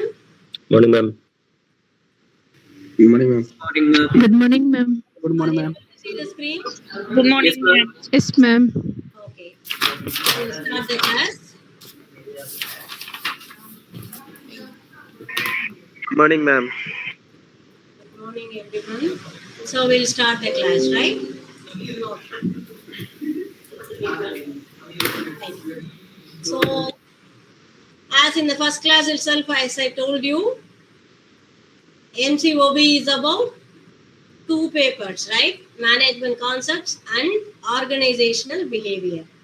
So we have completed management concepts, and now today we are entering into organizational behavior. It is the second one we are going to see. It's a very interesting paper, and it is a basic paper which will be very helpful for you, not only in your organizational life, not only for getting this MBA degree, but also for your personal life as individuals. It will be very helpful for you. So kindly keep that in your mind while studying this. Okay. Okay. So what is this organizational behavior? For that, you have to tell me what is behavior. Anyone?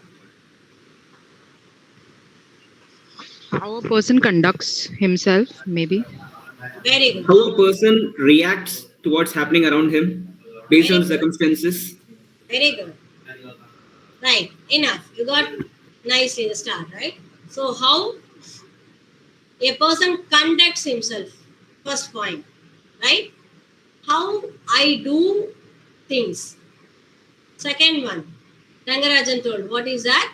How you react, right? Both you have got internal, external.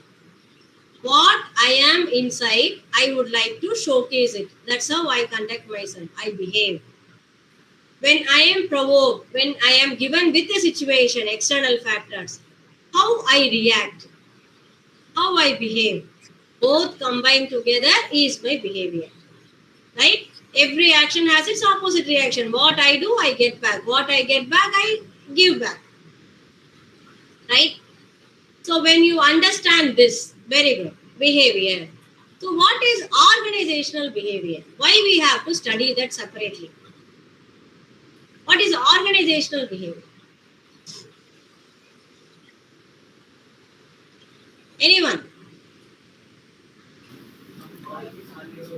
Behavior that is manifested in an organization with respect to our work culture. Very good. But why we have to study that?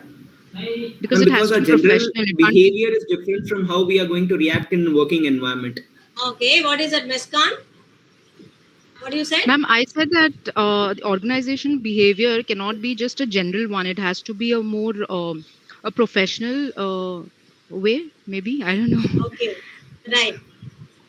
Not about that. What we have to understand here is, as you told, personal behavior is not exactly the same with your organizational behavior. Right? It is not that I have too many behaviors, or it is not that I am having a behavioral disorder. It is natural phenomena that what exactly second one told. The external factors pulls my desired behavior. Okay? So that differentiates me in two different places. Like, we used to say a child, like say in adolescent age, teenage particularly, will be seen still as a baby, like child in the house, particularly for mother and father. When you ask a question, they will be talking in such a way, very sweetly, right? Like a small child. You should see them in the school. They would be like a dawn. The way they speak, the attitude they show, the voice texture. You will be amazed to see the tone of the voice, how it differs from the house and how it is a different one in the school. Right? It is voluntarily. It is voluntarily done. It is not that the child is, how do you say, acting. It is not that the child is purposefully doing that. Do you get my point? He is exactly not, he is very good. He is exactly doing the correct thing. What the mother and father expects him to be, he is showing that. The voice is sweet. He is very small child there.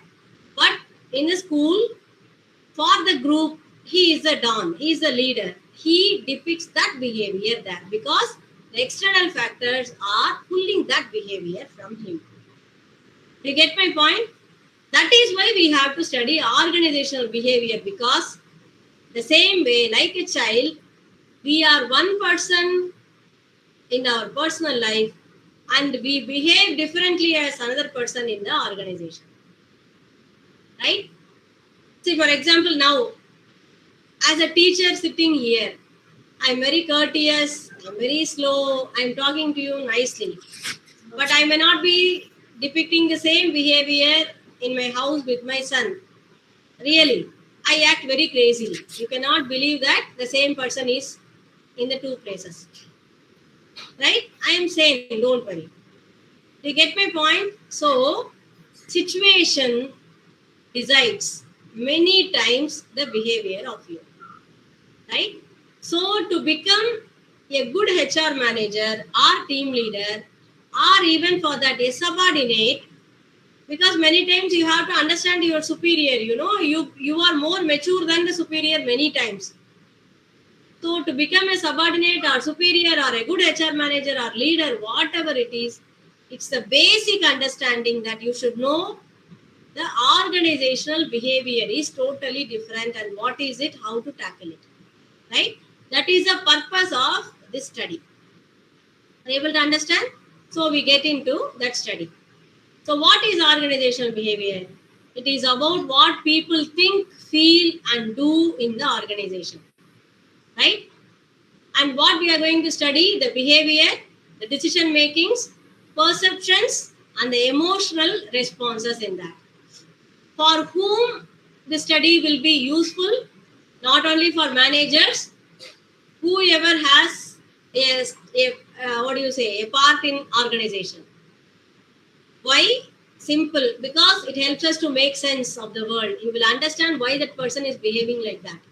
When you have that understanding, not even understanding, I used to say to the students that when you start in that line, when you start thinking that why that person is doing so, that thought itself will make you calm down, make you more mature, and very importantly, restricts your behavior. Right? The moment you start thinking why my superior is behaving very awkward or very crazily, that thought, when it comes to your mind, that restricts, controls your behavior, and it conditions in a part of time. In the period of time, your behavior gets conditioned when you tend to start to understand the other person. So the ma'am, actually this organizational behavior, the top management behaves suddenly without passing on the organizational objective. Some changes will happen, right? Their behavior suddenly start changing. Is that like no right way of doing without their objectives got changed at the top level? Yeah, we'll see that. That's why I told you, this is not only will help you to understand. The moment you start that, you ask the question, why the top management is doing so, it will first restrict your behavior. Then you will understand and control your behavior. Slowly, your behavior will be conditioned. Right? You will become more mature. So that is why then you will not ask this question, why I should change for the top management which is changing. Right? So that will help you in how to modify your behavior, whether to modify or not. Right? It will help you understand. Sometimes you have to, there is a saying that you have to bark when you are taking the role of a dog. Right? So help to predict and brace ourselves ready. That's what AK, the answer is you have to get ready for all the turbulations in the employment life, Okay, right. So we get into that. Where is it? Right here. The first lesson is perception and learning. Okay. This is not only first lesson. This is the foremost important thing you should understand. Perception. If you understand perception, your perception changes towards understanding. I have given you a picture there. You see that. One is saying it is 6. One is saying it is 9. Who is right? Yeah, madam. Those things should be in line with the organizational objectives, right? Yes. Ma'am, both are right. Both are right from their perception. Both are right. Right? According to their view, ma'am. Yes. But when this argument will get over, you think? Unless one person comes to the other side, perceive what the other person is perceiving, the argument will get settled. Till that, this argument will go on forever because both are right. Right? He is saying 6 because he is seeing in the direction, he is perceiving that number to be 6. The other person is saying 9 because he is perceiving in the direction where it is right, that it is 9. So, this is how the perception, you can say, clarifies or creates conflicts. Right? So, this is perception. There will be things, but how you interpret that thing is very important. Right? How you interpret based on your past experiences. Remember that. Right? I'm taking this very slow because this is a psychology paper, right? And basic psychology, but still it needs second time, third time reading and a little complex. Psychology is like that. You have to think interpret, and then only you can understand. That's why I'm taking very slow. I'm giving passes, PAUSE pass, so that you will process, take it, and then I'm moving on, right? Okay. Whenever you have doubt, immediately you ask, because you cannot wait for me to complete and then ask a doubt, because you cannot follow. Okay. So now I give you the freedom. Whenever you have, you ask me, then we will move on. Because we are after all teaching perception and learning. So the purpose of my class is that if at least 10% you are able to understand, I'll be happy. The purpose of the class is not just to finish off the slides and finish off the class, right? Okay. So this interpretation is based on the perceiver's past experiences. Remember that. Our past experiences are like layers, you know. The learning happens like that.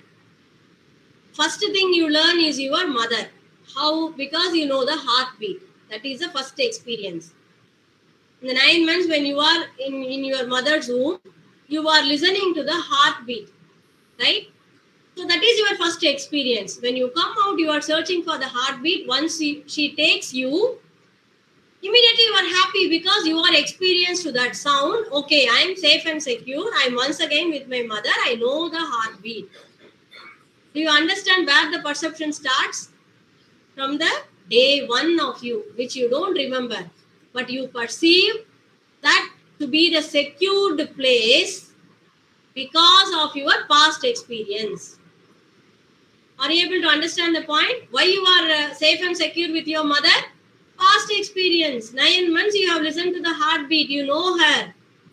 You perceive that place to be safe. This continues till the last day. We perceive things only based on past experiences, which you don't know in the past, you cannot understand. Maybe it is the language, whatever it is. The first time you are trying to relate it with the older things, right? Say for example, I see a smoke there outside, right? So what I would perceive as a teacher, you know, not to become a college teacher. The first thing, if I see outside the smoke outside the window, what I would think? Some student might be smoking, right? If I am a firefighter, what I would think? Maybe there is a fire, right? If We I have to douse the fire. Yes? We have to douse the fire like that. Yes. Say if I am a very poor person who is living in a thatched roof, immediately I'll be thinking of my hut. Oh, what would happen to my hut? I have to go save it. Are you able to understand? So, the immediate response, the immediate behavior that comes is based on past experience. The perception is, you cannot say wrong for one person because you perceive in your own way, he perceives in his own way. You can never say that any perception is wrong because all the perceptions are based on individual experiences. Are you able to understand? So this is about perception. If you understand this clearly, we can go to the next one. I've given you some more identifications like perception adds meaning to information gathered to the 5 senses. So the perception helps in the 6th sense. How the 6th sense develops? Through these 5 with the past experiences. Right? Like, you know, the sensory things are very important in perception. Yesterday, my son has brought me a thing from the fridge and whether it is good or bad. Whether it is gone bad or still it is good for eating. I said that smell it, see it, or it will be taste it. If any of these 3 sensory things tells you that it is not good, throw it out. Simple. Right? You cannot have a laboratory test for that. Rely upon your perception. The sensory things helps for your perception. It interprets. Right? With your experience. How? Because the good food you have already tasted. The good food you have already smelled. So with the past experience, when you smell it again, your sensor will tell you it is gone bad or it is still good. It is as simple as that. But we never know how we do that. Most of the time, as I told you, it started from day 1. So we never know that we are doing it every day, every moment. It just goes on with our experiences. So the characteristics of the perceiver: target, and the situation, place. Right? So what is that? How I am brought up, you know, that is very important. Why I stress these things is in your workplace, in organization, there are so many kind of people, you know, so you cannot always take it for granted that they perceive the same way you do, right? Particularly, I would suggest one thing. It would be helpful for you in your organization.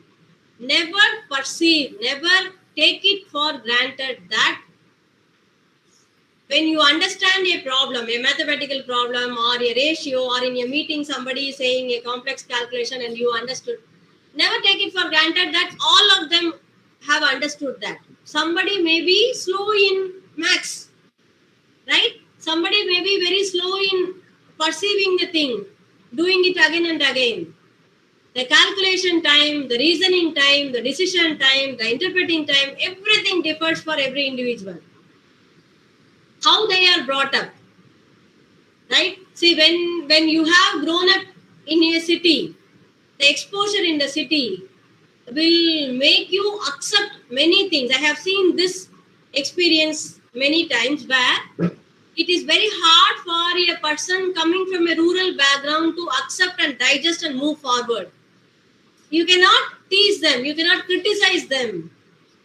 Are you able to understand? Their perception is based on the rural background, right? So the characteristics, the situation, everything has a say in how things are perceived. So what are the barriers in this one? What are the barriers in the perception? Actually, why it happens? The first one is selective. I think you would have heard about this word in related with amnesia, selective amnesia. Many films use that. Selective perception is there, like, you know, you are, even though you have a lot of past experiences, there is a saying, you want to see what you see, you want to hear what you hear, right? When you hear something, when, see, now I'm talking a lot of things, you know, fewer things will reach you easily if you are interested in that. Still, I'll make this easy for you to understand. See, for example, after 5 o'clock, I'm starting for my home. Okay, I need a coffee badly.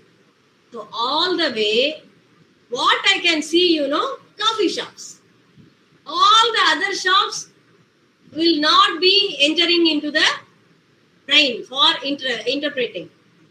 I will but easily identify where the coffee shops are. Why?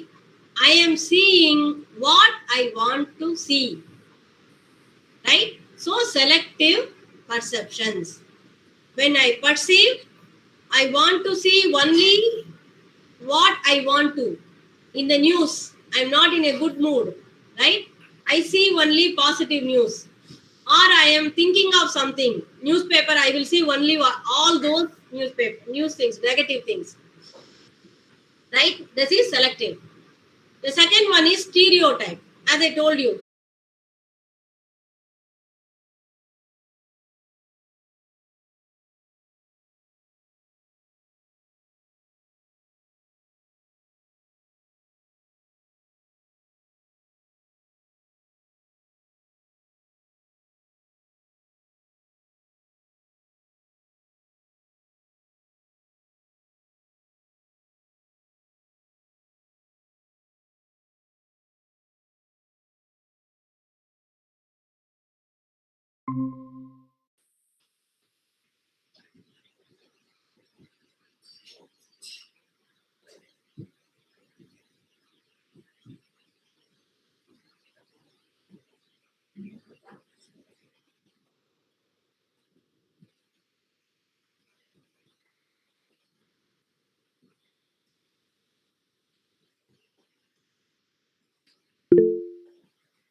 Are you able to see the screen?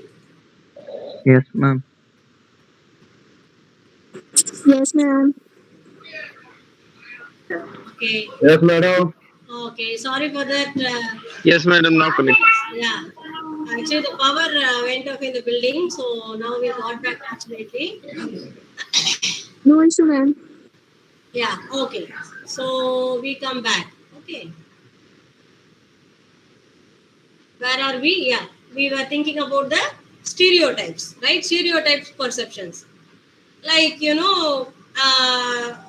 I told you, that being a teacher, when the smoke is there, it's a stereotype. We think that immediately maybe somebody is smoking outside, right? Perception is typical. Then the first impression. We used to say that, first impression is the best impression because the first impression has big impact, it get etches in the mind. We say that it is inscribed in the mind, right?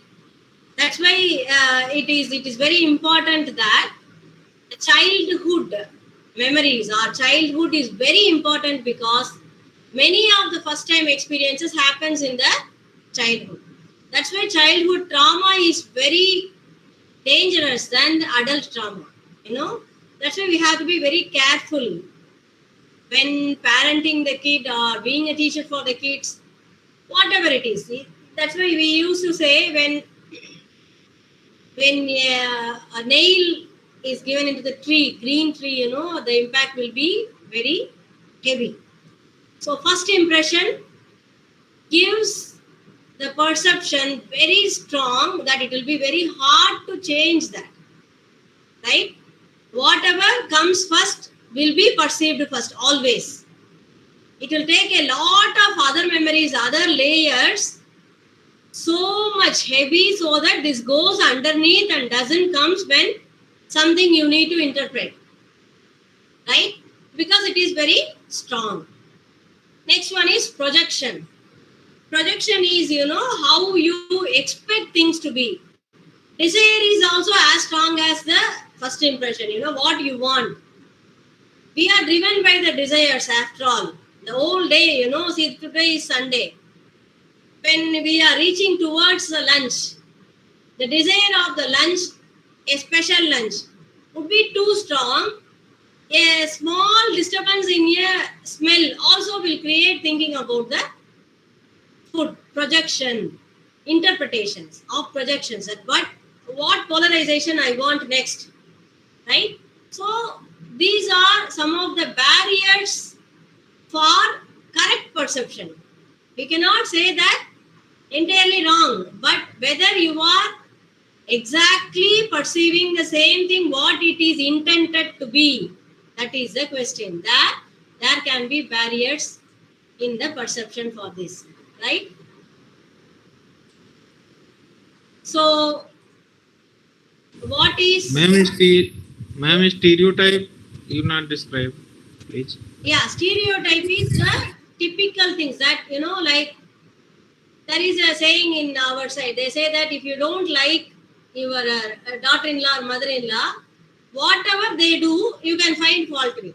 Stereotypes, mother-in-law, daughter-in-law types. You perceive immediately, right, the stereotypes. Like when, say, a mother-in-law is talking to her son, the wife will perceive that she is complaining about me. Stereotype perception. They may be talking about something else. So stereotypes are literally false allegations against someone. What is that? Stereotypes are literally false allegations against someone. Yes, exactly. Not only that always negative it should be, but just like easy for understanding, I gave you that example. Like, you are, because the society is making that stereotype. Typically, we say, typically it will be like that. It is forged into your mind such that you take Ma'am, up it's kind of a prejudgment, prejudice mind always. Right? Like that. So that is no society interpretation. I'll give you another one easy stereotype for you to perceive, the climax of the masala films. So what we perceive, at the end, police will come. Stereotypes. When there is a small change, immediately you will perceive, you will tell to your friend, see, now the police will come. Are you able to understand? Perception based on stereotypes. It will happen. Typically, that will happen. Right? Ma'am, one question, ma'am. Yeah. On that, the previous page, the characteristics, I think you did tell something, but I'm not able to relate an example here. Yeah. I'll move that to slide. You can ask, what is that? The third Characteristics one. of the perceiver, target, and the situation plays in perceiving. First thing is characteristics of the perceiver, right? What you are, who you are, where you are, right? That place. What you are is characteristics. Target is what you want, subject, what you want to perceive, and the situation where you are. You may not understand the weightage of the situation, but situation plays a lot, See, when you are in a stressful situation, you will perceive in a different way. When you are very happy, you perceive, you are the same person. But the people around you, the situation around you gives you a new meaning to that. Right? See, for example, you are left alone in a forest. A small sound will give you fear, situation. When you are in a secured place, when you are at home, you will not even bother to hear that same sound here. Right? So what you perceive, maybe you are the same person, characteristics is same, but situation also plays, the target also plays. So all these things combined together gives you the experience of perception. Okay, ma'am. You understand? Right. So we go to the next one. So, ma'am, here external factors are influencing to change the perception, correct? I don't get you. Come again. The external factors are influencing to change the perception. Exactly, correct? yes. External factors are influencing. Not only influencing, sometimes they are cornering you, forcing you to perceive. They will not give you any other choice. So why I'm giving you this much. Very good. I'm very happy that all of you are slicing it. So it will be very easy for you to next time analyze yourself, whether your perception is right or wrong. If you do that, you will give slack to the other person and understands that if he have perceived wrong, you will have the patience to explain to him why he has perceived it wrong. Are you able to understand? Yes, right. Yes. So, next one, perception. All these things relate to perception. This is what we were discussing about. Now we will see reality, understanding the situation, context of the target, your memory, your knowledge or experience, you can say. Cognition. Cognition is how you analyze, how you logically reason something, how you are debating on something. Vision. Vision is how you are able to foresee something, right? And sensory system. All these leads to perception, right? In that, you have to reinforce on one thing, vision. That comes with age and experience, foreseeing. That is very important. Why you have to foresee is like steps ahead of.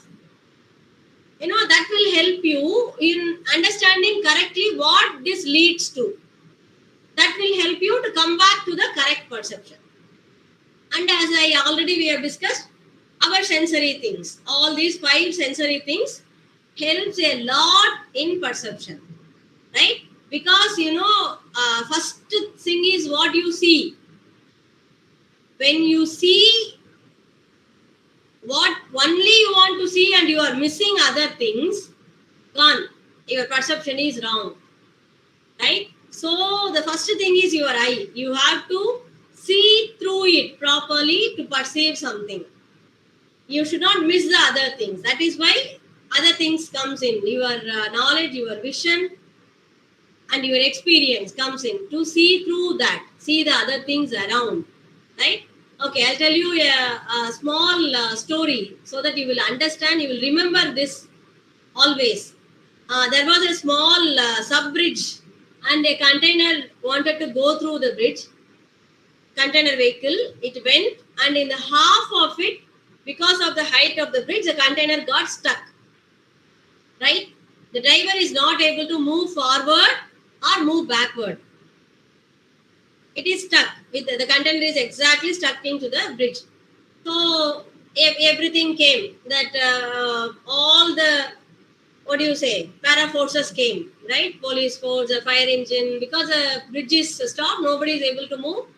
Everyone is giving their own suggestion. We can distract the bridge a little bit so that it can move. Or we can, take the container, cut the container top and move. All these kind of suggestions were coming in, but everything will take time, right? It has to be decided. Distracting a bridge is not easy. It has to come through a lot of file work. Cutting the container is also not easy. So they are discussing, brainstorming is going on. And the commissioner is standing and there was a tug on his shirt. So he was looking down, a small boy is standing, a adolescent boy is standing, and he asked, why are you calling me? He said, you can decrease the air pressure on all the tires of the lorry, so the container will come down few inches, then we can take it backward. That was the solution, right? How all the other experienced people were not able to get the solution, which is so easy to do without distracting anything. Why they missed it?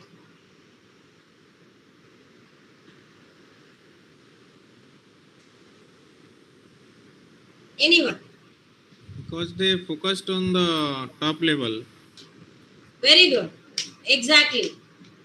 The small boy's height was such that he was not able to see the top, but mostly on the bottom level, tires.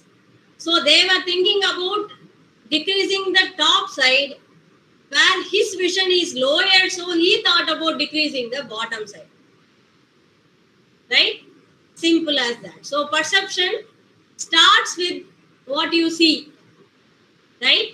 Then it goes with other things, your knowledge, your expertise. Sometimes expertise itself is a hindrance here. See, they are big people, they think big way. Small people can even think about the smaller ways, right? So we come to the next step of perception, learning. Learning is the next thing in the behavioral lessons, okay? Learning is a change in behavior acquired through experience. Every day we change. Our behavior change. We grow and we change. And the learning we say is not essentially the learning you are thinking now, what you are perceiving now. Because we are so stereotypical. When the word learning is said, immediately you will think about education. Am I right? Most of you thought about the book learning. Yes. Learning comprises of everything. Learning is everywhere, every moment, till the day we die. Right? So now can you see the perception? Immediately you would have gone to that one, learning. No, this learning is behavioral learning. This happens from the moment you are born with. You are learning Life lessons, kind of life Yes. lesson. Yes, observing. How you learned your mother tongue? Anybody taught you? No, just observing. Right? You are just hearing to the thing again and again and again. Some language they are speaking. Somehow you understood with the body language mixed with the words. See, the first time understanding a language is such a tough task, difficult task. Imagine now. With one language, you can learn the other one. You can say the meaning of this is that you can learn. How about the first time? First time, how you learn the meaning of one word? Water. How you know water is this one you drink? Are you able to understand? So it is an experience. Your mother says water and shows a bottle and feeds you your sensory, your thirst, your experience, your hearing. All these things together mixed and gave you your learning that water means water. Are you able to understand? That is it. Learning is the base of your behavior. It happens every moment, right? Through experience. That experience comprises of all these things, right? Whatever you are seeing, tasting, listening, hearing, all these things. Okay. It is a process of acquiring new understanding, knowledge, behavior, skills, values, attitudes, and preferences. That is why education cannot give you this, Education is only making you skilled of few things, right? And if you are, as a parent, as all of you are adults now, I take it granted that most of you are in your middle age. In that case, so what happens if you are a parent, right? Remember that it is not only the school education or the college education that is going to give your children the learning experience. It is outside, it is everywhere, right? So learning is a process. You are acquiring new things. When you can acquire the new knowledge and things, when you are open to the new things, right? So it includes all the things. You learn behavior, you learn knowledge, you learn skills, values, attitudes, and preferences also, right? So these values and attitudes and beliefs we will see in the next topic. For now, let us go to the next one. We call the learning as three things. One is classical conditioning theory, right? This is process of modifying the behavior. Let me see whether we have that slide. No, okay. So classical conditioning is process of modifying the behavior. Actually, this is an experiment done by Pavlov. We call it as Pavlov's theory, conditioning of if you mind your behavior. How he does that is with a dog. At a particular time, say 12 o'clock, he rings a bell and feeds the dog with a biscuit. Okay? He continues doing this. At one point of time, he doesn't ring a bell, but by 12 o'clock, he just feeds the dog. So after some time, 12 o'clock, without the bell, without the biscuit, the dog starts salivating, expecting that it is 12 o'clock and I am going to get a biscuit. Right? This is what is called as classical conditioning. Conditioning of theory. Conditioning of your behavior. So when you are doing one thing again and again, so what happens? It becomes a habit and it becomes a behavior. Right? It's a big theory actually. You can, if you are interested, you can study more about that from any book. It's a very famous theory, Pavlov's theory, right? So this is what we call as conditioning of one's behavior. We say that pulling the desired outcome, right? We do that a lot of times. See, for example, you want something to be done from your younger siblings. What do? You tell them that you do this, I will give you that. You are pulling the desired behavior from them, right? Classically conditioning. The second one, operant conditioning. It's the same thing with positive or negative consequences. Not only motivation, giving some consequence, punishment, or award or reward. Operant conditioning. You are having something as a consequence. As just now I told you, you give something for a job, right? So operant conditioning. So you will be expecting that, and that behavior can be pulled from that person. Now, can you relate your organization, your employment with this? How much conditioning we are getting done or we do to others without our knowledge? Right? If you are a manager, you will be applying this, conditioning the employees to pull the desired behavior from them. Right? Say, for example, in a workplace, you cannot allow a person to conflict or beat other person. So that is not a desired behavior. You want to pull the desired behavior. You want to make him punctual. You want to make him act as, see, in the chat box, I would request that if it is concerned to the class, it is better. Other chats can be taken later. Right? It will be disturbing for others too. So please don't use the chat box for chatting in between the classes. Okay? Thank you. Okay, so come back. So in an organization, what happens? You can pull the desired behavior through conditioning of the employees, right? Okay. And this is the next one is Skinner theory. Skinner theory on that. What is that? Skinner theory on that. Operant conditioning theory. Yes, exactly. Then third one is reinforcement theory. It enhances the chances of desirable behavior. You are reinforcing it again and again. Like, reminders. You say to the person again and again, or you can, by action also, you can show that. Say, for example, in the mechanic shop, right? In the mechanic work floor, they are not keeping the things as desired to be in the place, or they are not keeping it clean. Reinforcement theory can be through reminders, or make them clean with some punishment, or externally doing it. You do it continuously. So you reinforce it again and again. This we do from education also. In schools, you can see that. We teach, then we keep some model exams, test. Again, summarizing that, then reinforcements classes, like this. So what happens when you are hearing that, when you are doing that again and again, it becomes your behavior. Till it becomes your desirable behavior, it can be reinforced. Right? So these are the basic learning theories. We are not getting into that very deeply because of want of time. Just I am giving you the introduction.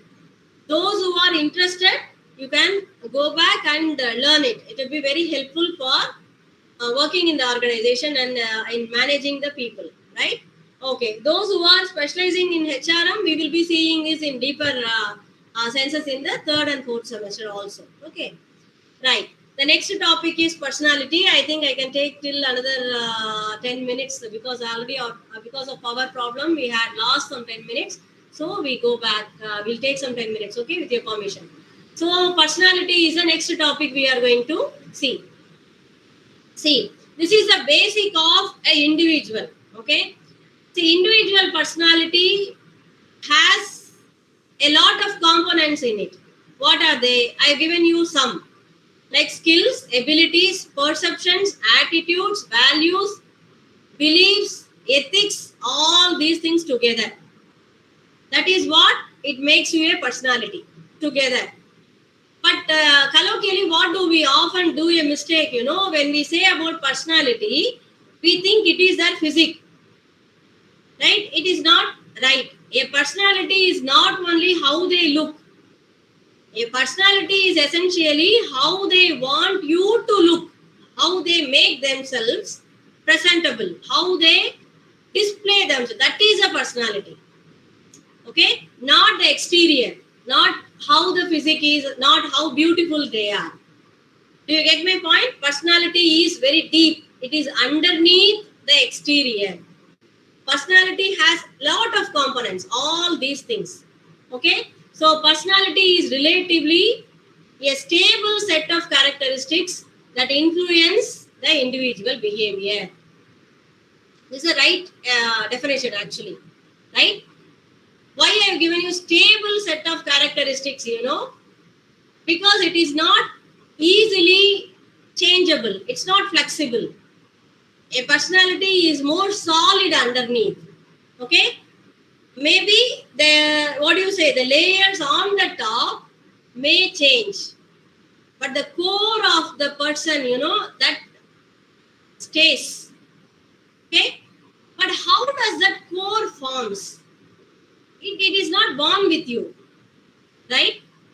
You are born with some natural, through the DNA, some genetics, they say, hereditarily you catch some of it, some qualities.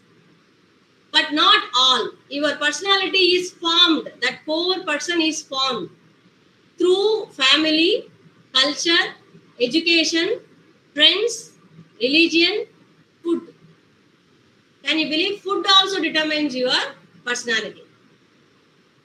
It's a very interesting study. All the other things I think you can easily understand. Family is the first and foremost determinant of your personality. Where you were born, whom you are born with, who is your parents, who are your siblings. They determine the first part of your personality. You cannot evade that. Who are you? Who your family is. That is the relativeness between these two. Right? Because the formative years you are growing with your family. They tell you the world what it is. So you learn the world through them. As I told you, first impression, perception lives with you with the past experiences, right? Then the culture. In which culture you are brought up, that is very important for your personality because it gives you the basic ethics of your core personality, right? The values is determined by the culture. Then education. You get into school, you get books, your world changes. The books open up a new world.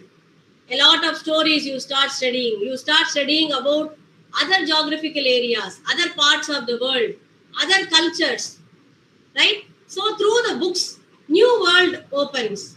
Now your brain opens up to, learning opens up to new areas. So your personality started having layers upon these two cores what the family and culture has created, right? You have started becoming a person. You are taking up new things into your life. Friends, they are also great influencers. They decide what you should study, what you should see, right? And then religion, faith. You can take it as a faith, beliefs. We'll finish value and belief and then I'll come to food. Then we will stop it here, okay? Let me see whether I have a slide for... Ma'am, actually, this Yes. slide, personality depending on the food, function Yes. of food, right? Yes. We do understand because that is like, a belief system in India that like, food is also influence personality. Yes. So, but is there any scientific method is been done for this? Yeah. Any case studies there, madam? Yes, that's why I wanted to I'm interested actually to know about this. Yeah, I'll say that. Before that, I'll explain his values, attitudes, and beliefs. Then we will move on to that. Okay. See, these values are a interesting one. Most of the time, we are what do you say? We are taught to perceive. When you say value, what comes first to your mind? Monetary value. What is the value of this 5,000? What is the value of that 50,000? Value is not that. What is that? That is monetary value. Right? At the core, you have a value for everything. Right? You attach value for everything. There was one Tamil film where a thief, wherever he sees, when he sees a chain in a lady's neck, he will immediately put a tag to that in his imagination. How much it will be worth? A watch, how much it will be worth? A imaginary tag, monetary tag. Like that, all of us have tags for everything. But that is not monetary. It depends on many things. We have emotional value, we have cultural value, social value, technical value, and family value, religious value, right? A lot of values are there. Say, for example, a watch. This may cost around 3,000. But if you give me even 10,000, I may not sell it to you because I have attached emotional value to it. Maybe my son has gifted it to me. Are you able to understand that? The value of money attached to this is lesser than the emotional value I attach to this. Right? Like this, the value system of a personality most often decides your behavior. Right? See, in the organization, you are forced to take a bribe and do something, forced to do something. If your value of honesty is too strong, you may deny that, or even you may quit the job. Your behavior will be based upon the value you relate to that particular situation. Are you able to understand? Yeah, ma'am, it also comes from the family background also. Yes, of course. That's why I told you. Those are the core, the culture and family base is the solid core. Based on that, you started developing all these things, values. So on that, your attitude changes. Attitude also, again, I'm telling you, like value, attitude is also wrongly perceived as a negative thing. We used to say that person is having an attitude as a negative attitude. Wrong. That is negative attitude. What you are meaning is negative attitude. Attitude is a neutral word. Attitude is how you react to a situation. It may be positive, it may be negative. Right? So attitude is your way of telling, way of responding, way of behaving to a given set of situations. Right? This attitude will be a pulled up concept based on your values and other things as a personality. Right? So attitude is your showcase. Attitude is your displaying mechanism of how you feel. Right? So a person's attitude will show his belief. So what is that belief? Belief is again a core system which is a base for your actions. What you believe, you react. Right? But belief is a little bit flexible when compared to all the other concepts what we were discussing about. Belief is the topmost layer. Belief can be changed. What you believe today, you may change tomorrow. Okay? So yesterday your action may be something else to a given situation. Today it might be different. Right? But overall you remember, a person changes. Every day we change. We grow, or sometimes we may not grow, but we change. Because every day we take in some experience.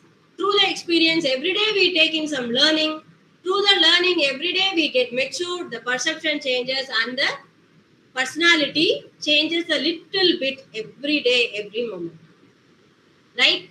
Who you were yesterday, you are not today. You are a changed person today. Maybe it's a minuscule change, but you are changed. Remember that. So don't ever think that you understood a person totally. Don't ever say that I know that person 100%. No, that was till last second, not this second. This second, maybe his belief is changed. When his belief is changed, he is going to change. His actions will change. Are you able to understand? It will take one moment to change the belief, you know. Say, for example, you are believing in, a freedom to have a rifle, right? I read a news in US that there is a school shootout. A person came with a rifle, with a licensed rifle, and shot some few students. My belief changes. I don't want now that the rifle license can be given. There should be no freedom for the license. Now I am a changed person. Are you able to understand? My personality is the same. I believe in goodness, but my belief changes. My action for now. If you ask me to vote for the freedom for rifle, yesterday I would have voted yes. Today I will vote no. Are you able to understand? So this is the basic values, attitudes, belief. A personality is a all-rounded one. You will understand a person based on all these things. Your perception on a person's actions should be based on all these things. Next time when you have a conflict with a person, remember that that person has some justification. Try to understand that perception. It will be very easy to resolve that conflict. Right? You may be superior or subordinate. As I promised AK, I'll take 2 minutes to explain that also. Food. As you like AK, I was also believing all these things. My belief system was such that through the Hindu mythology and Veda, that I believed that food also has 3-4 kinds. Like you are, because you eat rough food, like you eat meat, you become very strong and you are a warrior. You eat very light food, it helps you for your mathematics ability, like that. It is true to some extent. Okay, the studies say that one superfood is white pumpkin. Why? Because white pumpkin is the only food that can rejuvenate the brain cells. No other food can do that, because our skin can rejuvenate easily the cells. You know, every day they say that 90% of skills are gone and new set of cells are rejuvenated, but not for brain cells. Like our hair goes off when you get aged, bald. Same way, brain cells also can go away. They will just drop off and it cannot be rejuvenated if you become bald. That is why you lose memory when you are aging. The memory cells go away, right? So they say that white pumpkin is the only food that can rejuvenate the brain cells. This is one thing. And when you eat the meat kind of food, you become stronger, and when your physique is very strong, automatically you are ready to fight. So when a situation presents, your behavior instead of flight will take up fight, because your body is ready to do that. Are you able to understand? So your body also is an agent for your behavior. If you are so fragile and you are weak, your body will tell you to run away from the situation instead of fighting. You get my point? So food helps that. But last year I read one article, and that has changed my belief system. It says that usually they say you are what you eat, right? But that particular article by a doctor said that you are what your guts ask you to eat. You know what is guts? Guts is our stomach with a lot of bacteria. We say good bacteria is good. So the guts send the signal to your brain to eat what they want to do. That bacteria, what they crave to eat, that is called as craving. Sometimes you think that I want to eat sugar, I want to eat sweets. That means your bacteria are asking you to eat sugar, sending signals to your brain. That feels like a craving to sugar. He has proved it with a scientific study. So you can polarize with that, and you should know that how do you get this bacteria, from your predecessors, right? That is still an interesting thing. When you come out of your mother's womb, you are taking up good bacteria from your mother, and your mother's mother can give you the good bacteria just by kissing you, right? So that is how we cultivate this, and that is how the food acts as a basic for the behavior, right? And still it can be polarized that you can change this guts behavior by what do you say, introducing some other good bacteria to your guts, right? It is, a study goes on like that. So you can believe that food changes your personality for sure. Now I believe with the scientific study. Yeah, Right? thank you, ma'am. So That's with right. that, What you said is white pumpkin actually removes the toxins from the body a lot. yes, and That's right. rejuvenates the cell. That Yes, is yes. also a proven study. That's right? the Indian practice. That's why we use a white pumpkin in many of the festivals also. Yes. Yeah, thank you. Thank you, ma'am. Thank you very much for patience listening. Already I have taken up your time for clarifying the doubts, I think. So if you still have any doubts, kindly note it down. We will meet in next Saturday and we will clarify the doubts by that time. Okay? I don't want to take your lunch time. Go have a happy lunch and we will meet next time. Thank you very much. Thank you, ma'am. Thanks a lot. Thank you, ma'am. Thank you, ma'am. Thank you, ma'am. Thank you, ma'am.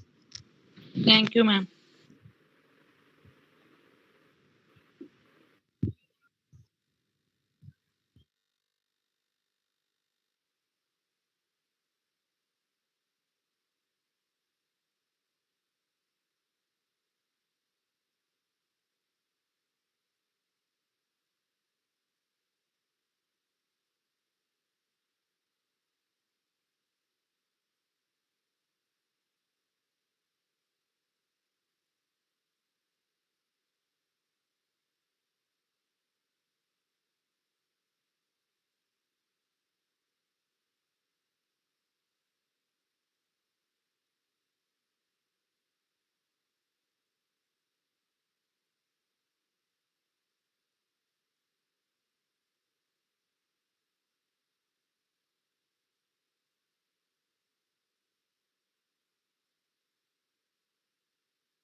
Hello, students. Student, are you able to hear me? Good afternoon, sir. Good afternoon, sir. Good afternoon, sir. Good afternoon, sir. Yeah, very good afternoon to all of you.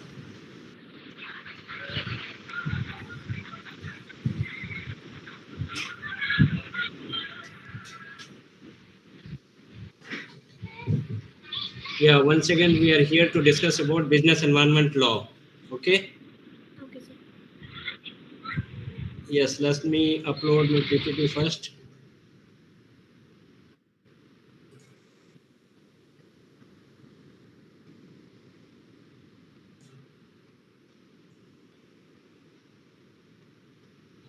Are you able to see PPT? Yes, sir. Yes, sir. Yes, sir. Yes, sir. Yeah, yesterday we were discussing about contract, law of contract, isn't it? So, have you gone through the study material? Is there any doubt? No, sir. Because it's very important. You need to understand each and every component of contract. So it is for day-to-day life also, it is very useful.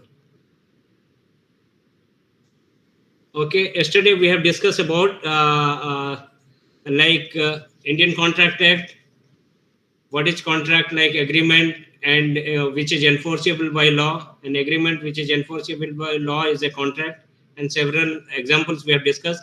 Then we have discussed what is promise, what is offer, what is acceptance.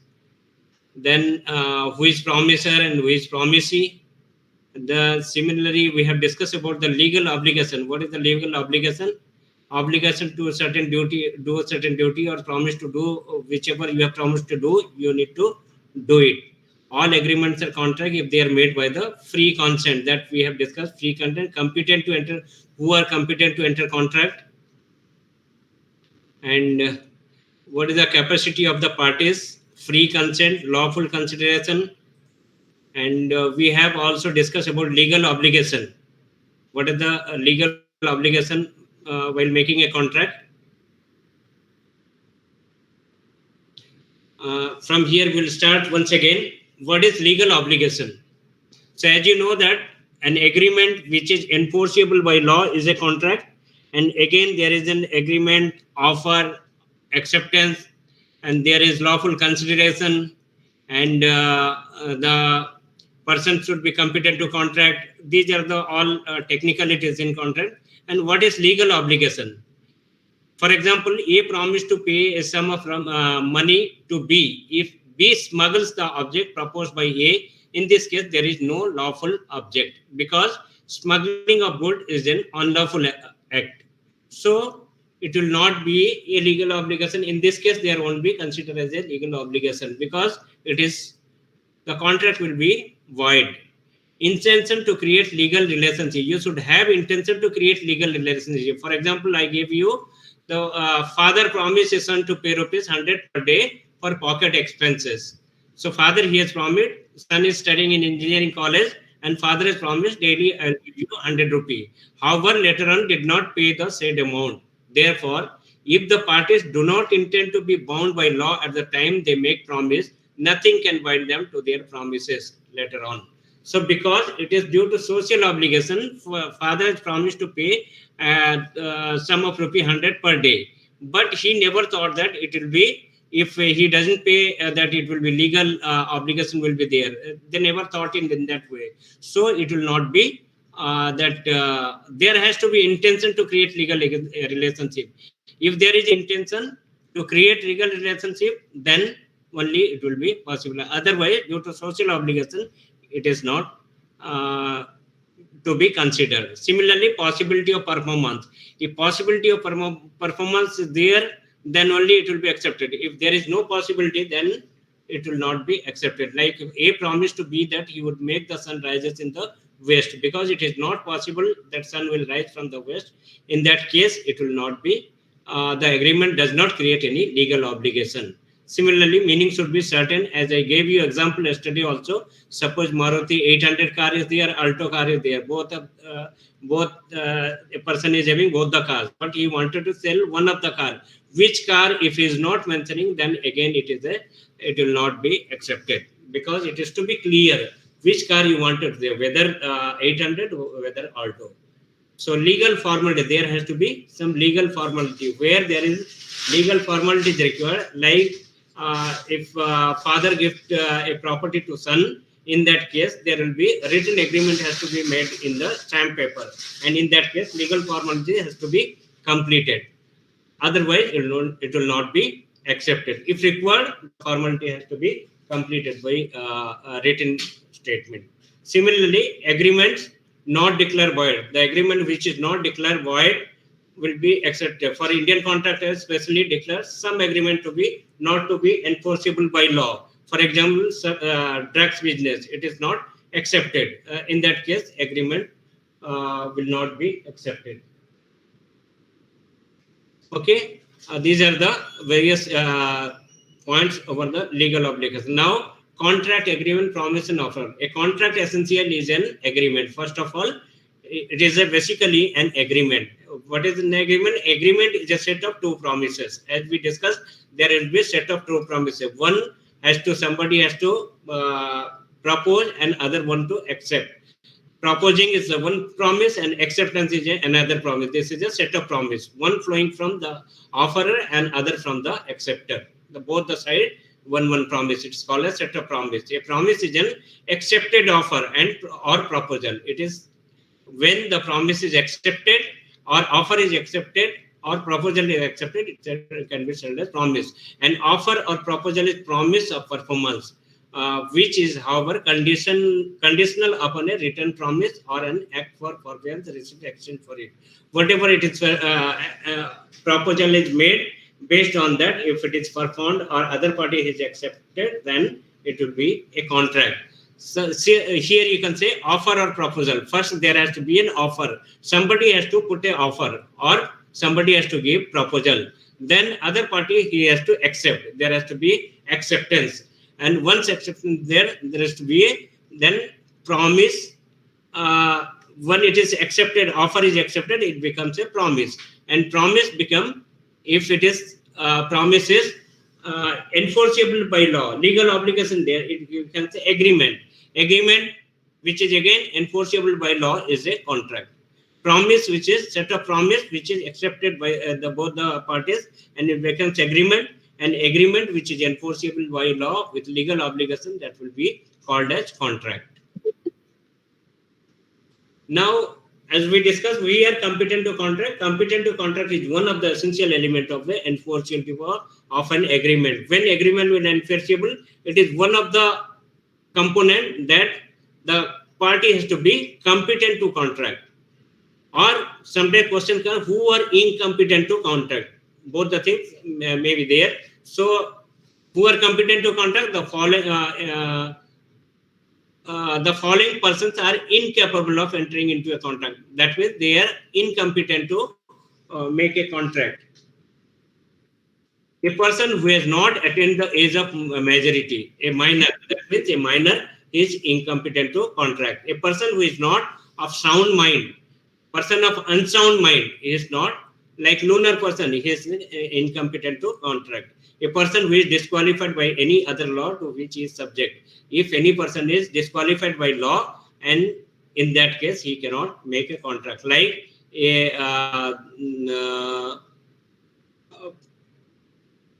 a person, you can say,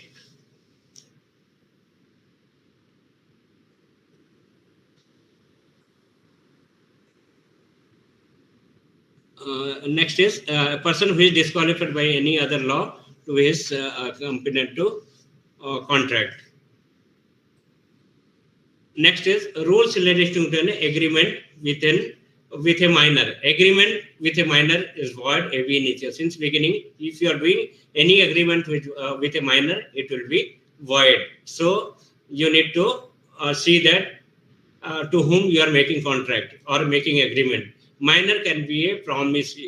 Minor can make a promise, but minor will not be responsible it. A minor's agreement cannot be ratified. If you are doing any agreement with minor, cannot be ratified. No compensation is payable by a minor. Minor is not supposed to pay any compensation for any kind of damage.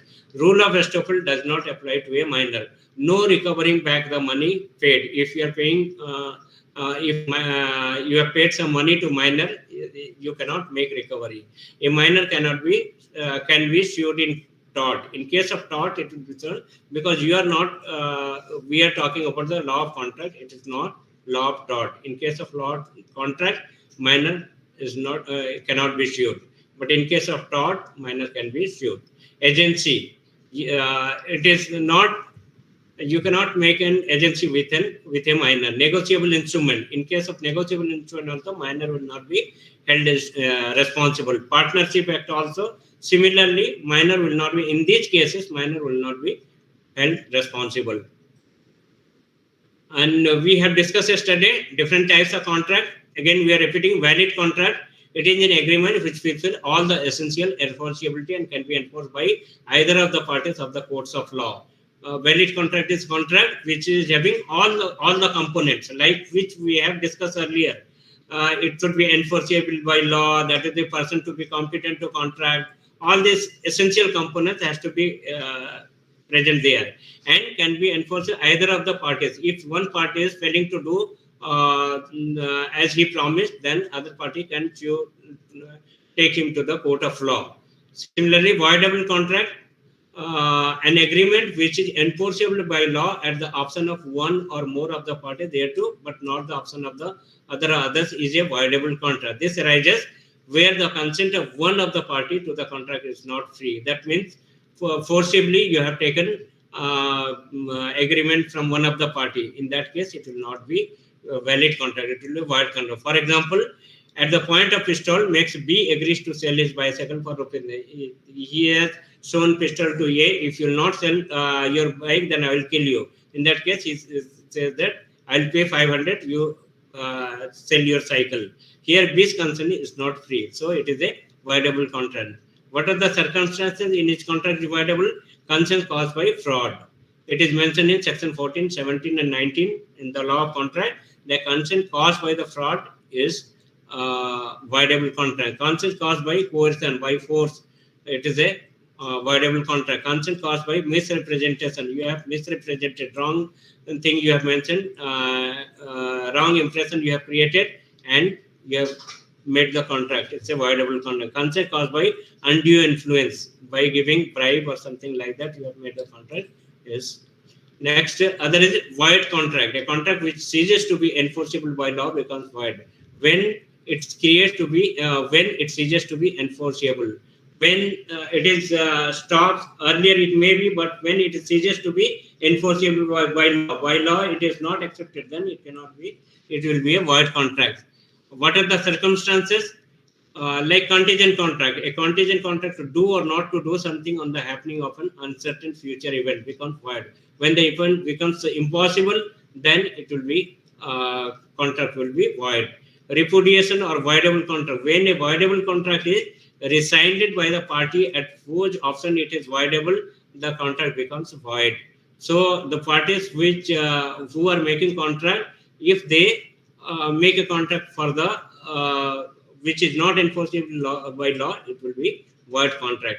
Subsequent impossibility, if subsequently it becomes impossible due to a certain calamity or something, then it will be contract will be void. Subsequently illegality, later on it became illegal.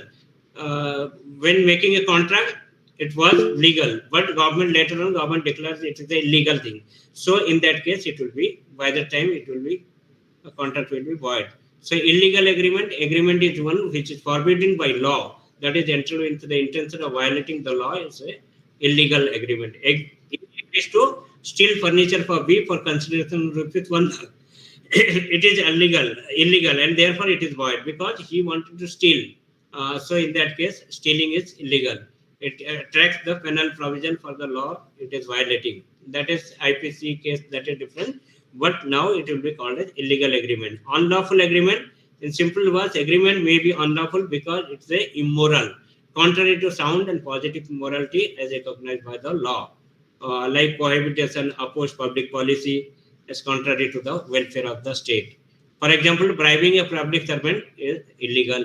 That is contrary to positive law. These are the different types of contract. Then other is unenforceable contract. Contract which have all the essentials of enforceability but cannot be enforced due to certain technicalities, like some mistake or some stamp duties you have not paid. In that case, it can be unenforceable. Express contract, which is expressed by written or oral. In that case, it will be called as express contract. Implied contract by the activities.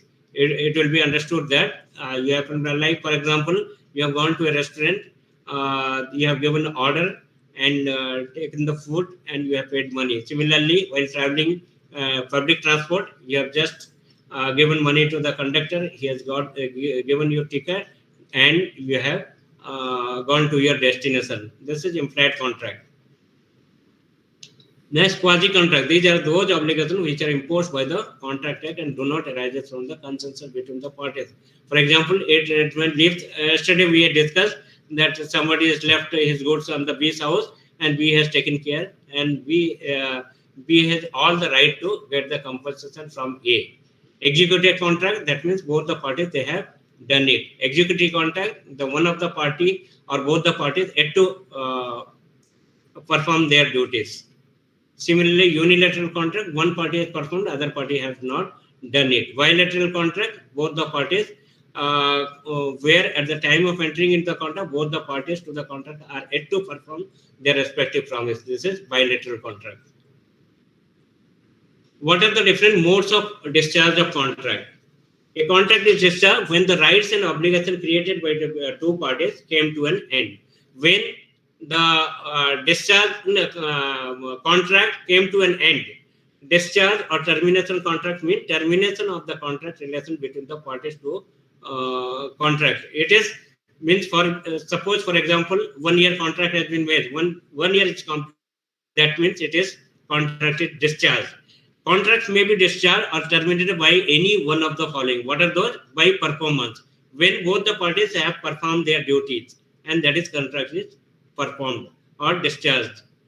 By consent of agreement, or by consent of both the parties, or both the parties give an agreement that our term is over or contract is over. In that case, it can be called as discharge of contract. By impossibility, when there is not possibility of doing the contract due to natural calamity or something, it can be called as the discharge of contract has taken place. Lapse of time, when, for example, for 1 year your contract made and the 1 year time period has lapsed, that means it can be called as contract has been discharged. The operation of law, by operation of law, if it is by order or by government law, it has been contract has been seized. Like sometimes when you made the contract, by the time it was legal, after that it has been declared by law that it is illegal. That means contract has been, from that day onward, contract has been discharged. By breach of contract, if any of the party he fails to do the duty, and it will be called a discharge of contract. The other party, he can go to the court of law for the compensation. By material alteration, if you have made a contract in that there is a alteration for both the parties, they have agreed to make certain alteration. So that will be from that day when alteration is being done, on that day discharge, previous contract has been discharged, and it will be come into the new contract. So by a material alteration also contract can be discharged. These are the various modes of discharge. Sometimes question comes to that, what are the what do you understand by contract? What are the different modes of discharging of contract? So you can write all these things and you can contract. Discharge of contract by performance, by consent, by impossibility, by lapse of time, by operation of law, by breach of contract, and material alteration. This is very important question. So how the contract will be discharged? These are the various mode of discharge of contract.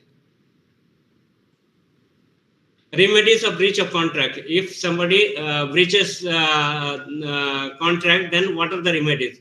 Party to a lawful contract are bound to perform their respective obligation. Whatever both the parties, they have agreed to a point, agreed to the condition, they have to accept it, they have to perform it. When one of the parties repudiate the contract by refusing to perform his obligation, he is said to have committed breach of contract. If one of the parties, as per the agreement made, he refuses to do, that means he is said to have committed breach of contract. If he is not performing his promise, then he is doing breach of contract. In case of the breach of the aggrieved party is relieved from the performing his obligation. As we said that if there is a breach of contract, contract is discharged. That means the other party is relieved from the performing his obligation, because one of the party, he has already made the breach of contract and gets a right to proceed against the party at fault. He can go to the court of law. Now the person who has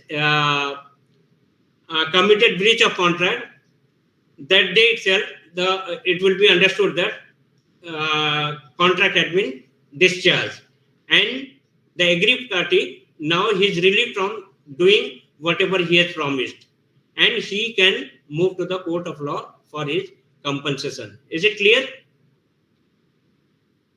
student? Yes, sir. Yes, sir. Yes, sir. Yes, sir. Yeah. In case of breach of contract, the law provides remedy to an injured party as follows. How they give the remedy to the injured party? That cancellation of rescission, they will cancel the whatever the terms and conditions, everything will be cancelled. The other party will be discharged from his duty. Restitution, court of law also, it will be giving the shelter to the aggrieved party. Specific performance. For the specific performance, he will be relieved other parties. And injunction, in that case, injunction can be done in the court of law against the other parties. The damages can be claimed from the party, and quantum of merit, based on the merit, how whatever is other party is supposed to pay compensation to the aggrieved party, it is to be paid. These are the remedies to breach of contract. So can you please explain once again restitution in the previous slide? This is cancellation, rescission of contract, cancellation of rescission of contract, restitution suit for. This is as per the court of law. This is of course that is court has to decide what is the compensation it is to be paid to the aggrieved party. That has to be done because he has been discharged from the performing his duty. He will be relieved from doing his duty as per the agreement because one party has already means he has breach of contract. That means contract is over. Now he doesn't have any duty to do. So as per the procedure, he has to get the compensation from the other party. For that, again, he has to go for suit for a specific performance. For specific performance, which is supposed to do, he need not to do because other party cannot file that this person has to perform his duty because already contract is discharged. And suit for injunction in the sense in case of any thing is he can challenge to the court of law for claiming from the other party, he can file an injunction on that person. Suit for damage also, legal action in that case. A suit for damage also, whatever damage it is caused to him, like his reputation or in the society, in that case he can file a compensation from the individual. And suit for quantum merit also, and court based on the merit of the individual, they will decide that how much he has to get the compensation. These are the remedies. Is it clear? Hello? Sir? Yes, sir. Yes, sir. Clear, sir. Yeah. Next is agency. So you must have heard about agency, agent, and principal. According to Section 182 of the Contract Act, an agent is a person employed to do any act of another person. On behalf of one person, on behalf of principal or master, the servant will be or agent will be doing the work, or to represent another in his dealing with third person. The agent will be dealing with the third party. Dealing with third person on behalf of the principal. Like the person for whom such an act is done or who is also represented is called the principal. Agent is the intermediaries. He will be performing his duty based on the principal with the third person. An agent acts as a connecting link between the principal and the third parties. After enforcing the contract on behalf of the principal with a third party, he ceases to be a party to the contract. When he performed his duty on behalf of principal, once it is over, he will be ceases to be a party to the contract. Now it is between the third party and the principal, and he doesn't have any role in between once he has performed his duty. And the contract comes into existence only between the principal and third party. So agent will be relieved from this duty. So how agency will be created? Agency, in case of agency, there will be that principal, then agent, then third party, any other party to whom they are making contract. So agency can be by express agreement. The authority of an agent may be expressed or implied. It can be expressed or implied by orally or can be written. And authority is said to be expressed when it is given by words spoken or written. It can be by words spoken or it can be written. Anyway, it can be, agency can be created. Example, A asked B to sell his cow for a commission of 10% on sales. B agrees to do so. Agency has been created. See, here A, that means principal, asked to agent B to sell his cow for a commission of 10%. If B sells the cow and he will get 10% commission, B agrees to do so. So agency is created between A and B. Agency has been created. The agreement need not be in writing. It can be oral. Yesterday, some of you were talking that there is no written agreement. How can it be? In case of agency, that was a contract. It is in case of agency is the also part of contract. It comes under contract. Agency agreement need not be in writing. It can be oral or written. But in certain cases, law requires the agreement to be in writing for sale or purchase of land. As I told you yesterday regarding when father wanted to gift a land to the son, in that case, written it is required.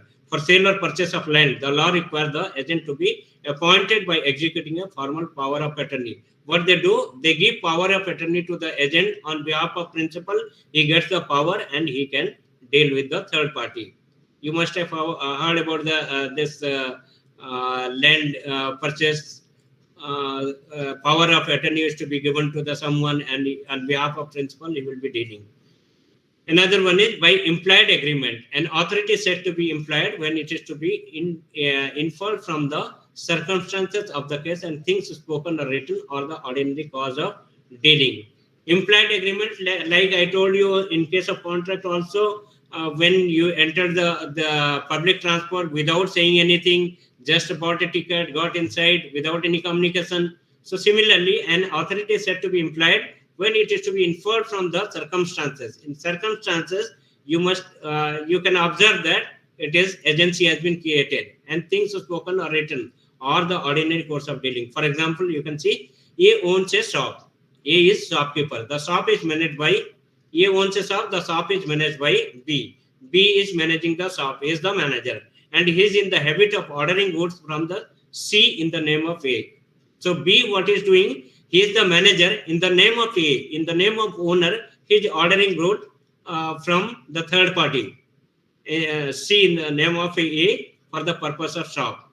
He is on behalf of his principal. He is giving order and of paying for them out of A's fund. What he is doing from principal's fund from shop, he used to give pay to C with A's knowledge. A knows that C is paying from this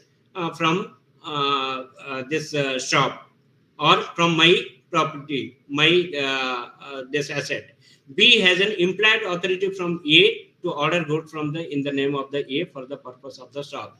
Here it is already implied that B has authority from A. That means A has given authority to B to order goods from the C. Later on, if something happens, the C cannot say that A cannot say that it is the responsibility of B to pay, because A has already given his consent to B, and B is already continuously doing on behalf of A and dealing with C and paying from A's money. Now, in between anything happens, A cannot say that B, I am not responsible, B will be held responsible. It is not like that. And A will be responsible for that. Is it okay? Is it clear? Express agreement and implied agreement. Is it clear? Yeah, one more is another is agency by ratification. By ratification also agency can be created. For example, a person may become another agent after having done some work for the letter, if the letter ratifies the act. When you have asked someone to do some work for you, continuously he is doing. Again, he will say that you are my manager, or you are my agent. I will employ you as my agent. So once he ratifies, then agency is created. When a person adopts or accepts an act done on his behalf but without his authority, he is said to have ratified. If he doesn't say anything, like when a person adopts or accepts an act, when second B, he is doing some act, he is doing some work on behalf of A, and he is accepting without his authority even, but he has accepted it, then it can be called as ratified. If he doesn't accept it, he refuses to he prohibit B to do some such kind of activities, then it is not ratified. But if he keeps quiet and he accepts it, it can be ratified. Example, A without authority buys good for B. After B sells them to C on his own account, B's conduct implies ratification of the purchase made from him by A. That means without authority, he buys good from B. Afterward, B sells them to C. What is that? A without authority buys good for B, and B sells them to C on his own account. B's conduct implies the ratification of the purchase made from him by A. Because in this case, A has not objected and A has accepted. Even though without authority he used to buy but he has accepted it. That means it is implied that he has accepted it. So later on, it can be ratified. Now let us see what are the duties and rights of an agent.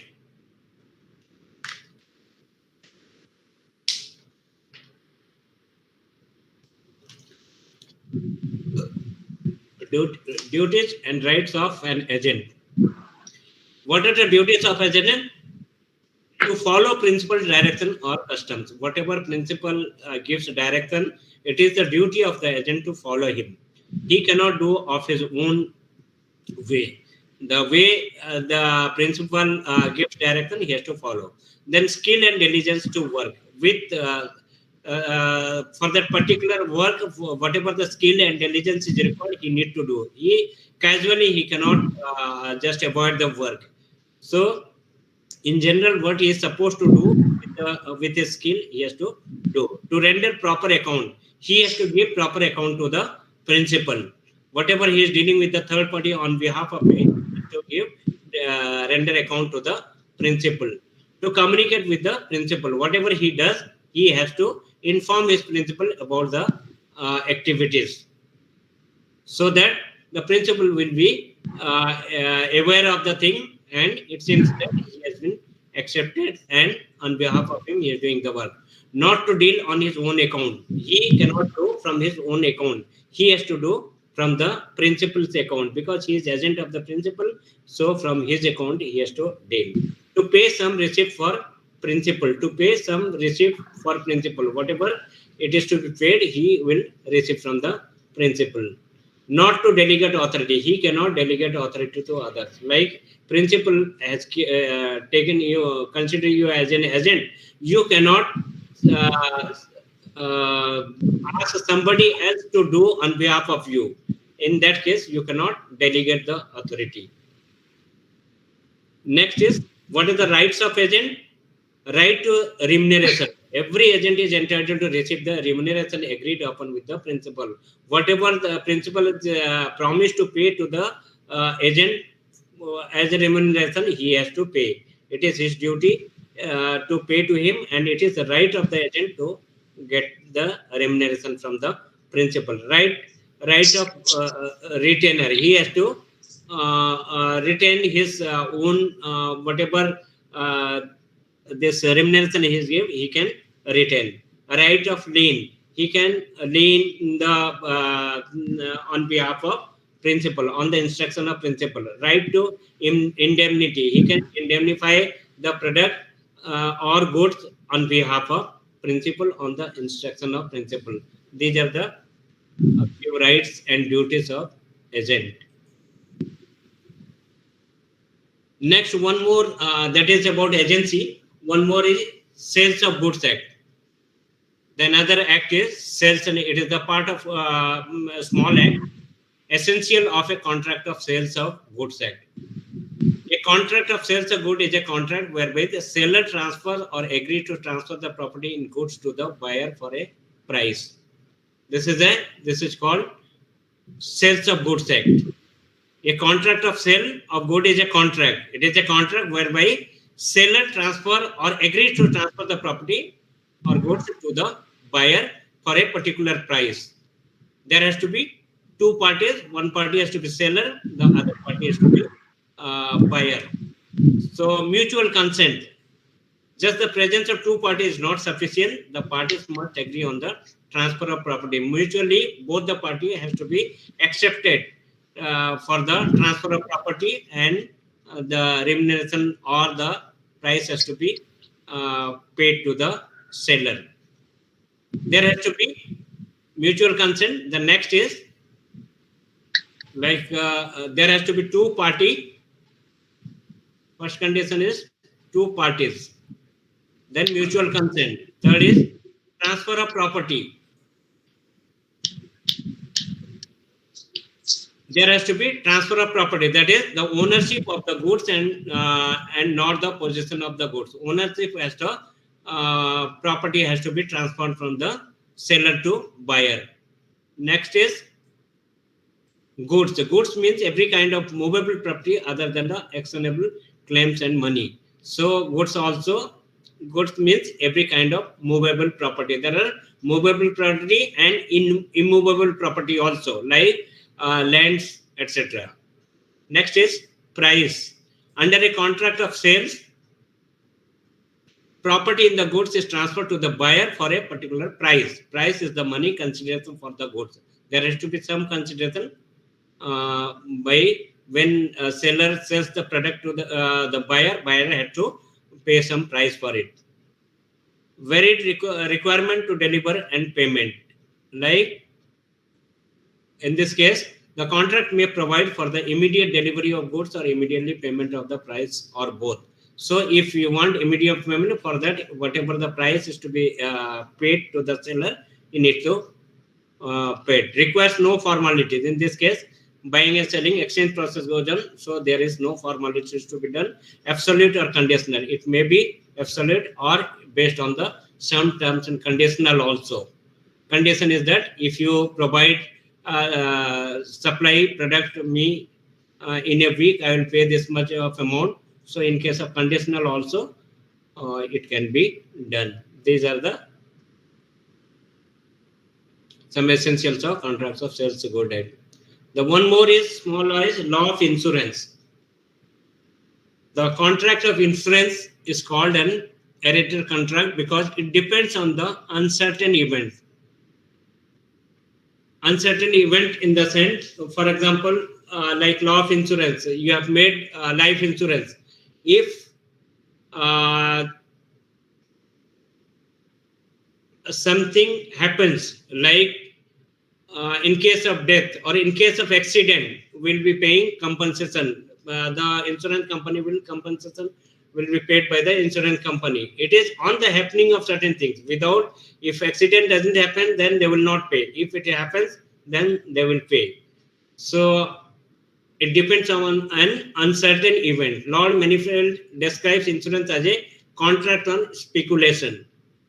Fundamental of principle of insurance, what is that? Good faith. There has to be good faith from both the party. Insurable interest. There has to be insurable interest for the different kinds of product for different amount.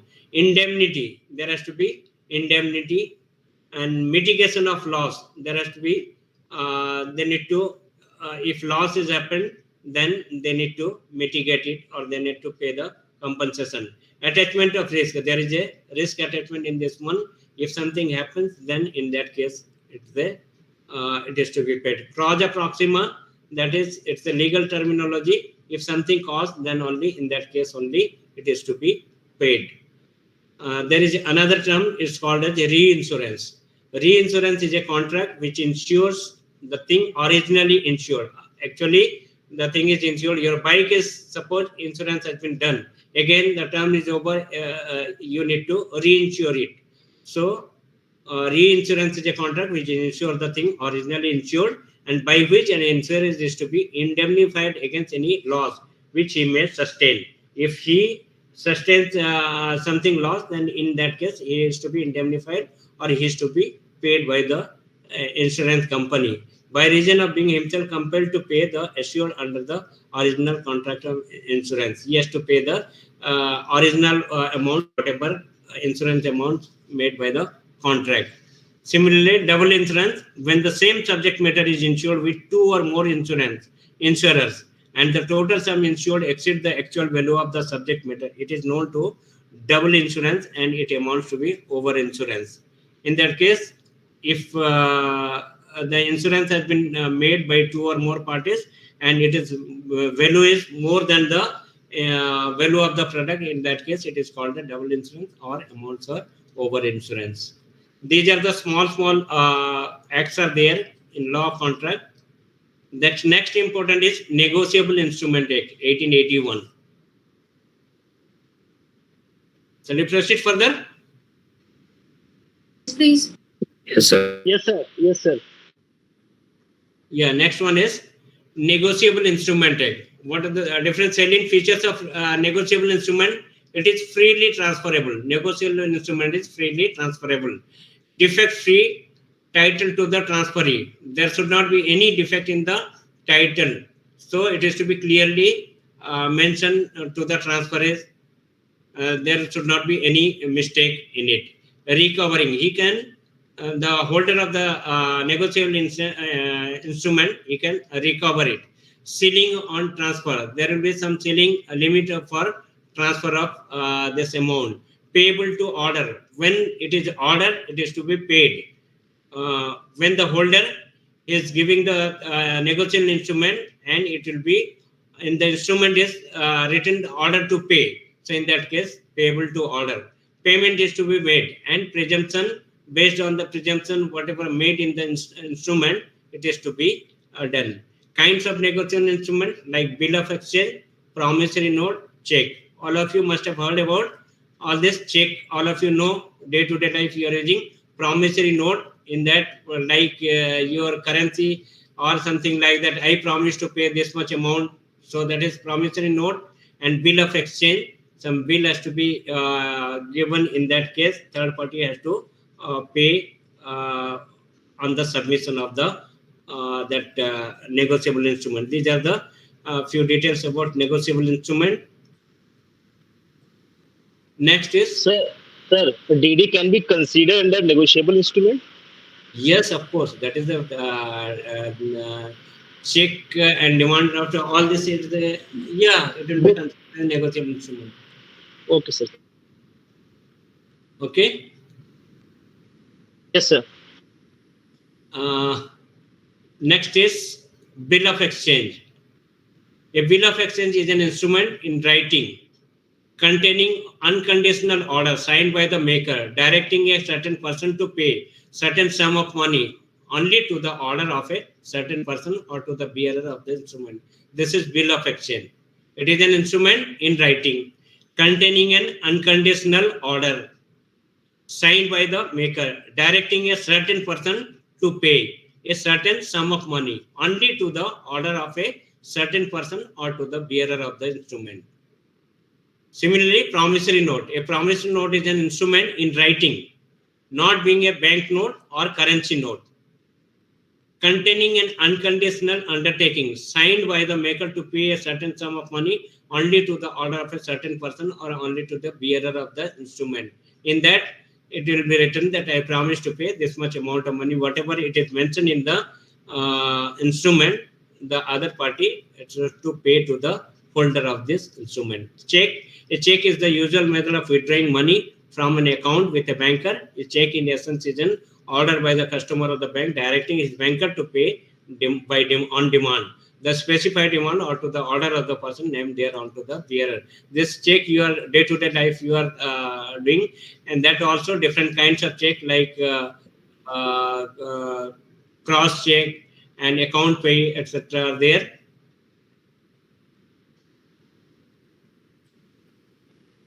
Next, we'll see what is the difference between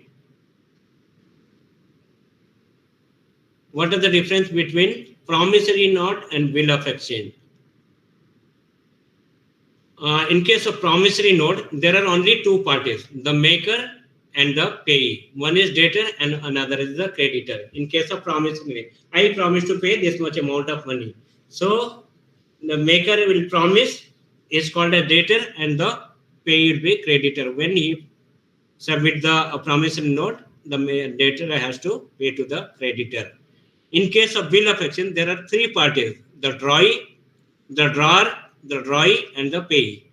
So, person who makes the bill of exchange and the person to whom it is being ordered and to whom it is to be paid. There are three parties. But in case of promissory note, only two parties. In case of promissory note, contains an unconditional promise by the maker to pay the payee. His unconditional promise, I promise to pay this much amount. But in case of bill of exchange, contains an unconditional order. He orders the third party to order to the drawee to pay according to the drawer's direction. As per his direction, it is to be paid to the holder of the bill of exchange. No prior acceptance is needed. In case of promissory note, there is no prior acceptance because there are only two parties, one promise and the other he has to get the amount. The bill of exchange payable after sight must be accepted by the drawee of his agent before it's presented for the payment. He has to be accepted to the drawee or his agent before it's presented for the payment. So, like after that or after something backdated or something in future it is to be paid, it is to be mentioned and accepted by the drawee. But in that case, it is not to be there. Whenever he is submitting the promissory note, it is to be paid.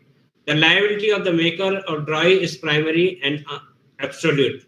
But in this case, of liability of the drawee is secondary and conditional upon non-payment by the drawee. Here, conditional, and in this case, it is not. There is no condition. No notice of dishonor need be given. In case of promissory note, there are no notice of dishonor. But in notice of dishonor must be given by the holder of the drawee and the intermediate endorser to hold them liable thereby. If the holder of the bill of exchange is not giving, there is dishonor notice can be given to the maker. Excuse me, sir. Yes. So the drawee and payee are the same person, sir? Sorry? That drawee, sir, and the payee. No, it is not the. It is three parties. The one is drawer, who is making the check, and other is drawee. And drawee means who is holding the check and holding the bill of exchange and getting the one is payee, to whom he is instructing to pay. The three party drawee and payee is different. Okay, thank you, sir. Yeah. Next is similarly we will say that what is the difference between check and bill of exchange. Must be drawn only on a banker. If you are making a check on the name of banker, but can be drawn on any person including a banker. It can be drawn to banker or any other parties also. But in case of check, it will be only banker. The amount is always payable on demand. Here in this case of on demand only, it is to be paid. But amount may be payable on demand or after specified time. Later on also it can be given. The check is not entitled to days of grace. There is no grace days. Once the date is over, it will not be considered.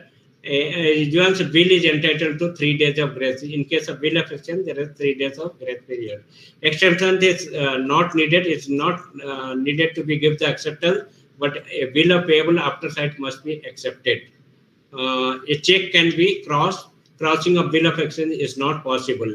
Notice of dishonor is necessary. Notice of dishonor is necessary to hold the parties liable thereon. Not to be noted in case of check, not to be noted or protested. In case of dishonor, noted or processed to establish dishonor. These are the few differences between check and bill of exchange, like promissory note and bill of exchange. So these are the three kinds of negotiable instrument. I think this is enough for this today. And next class we'll be discussing about the company law. Okay. We don't want to mix up law of contract with company law. Company law is an important one. So we'll be discussing next class company law. I think 1 or 2 classes is needed for company law. Then we'll be discussing other act also. So till now, law of contract is over. So anything you want to clarify or something you want to discuss, we can go for that one.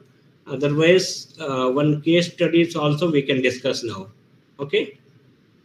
So one question.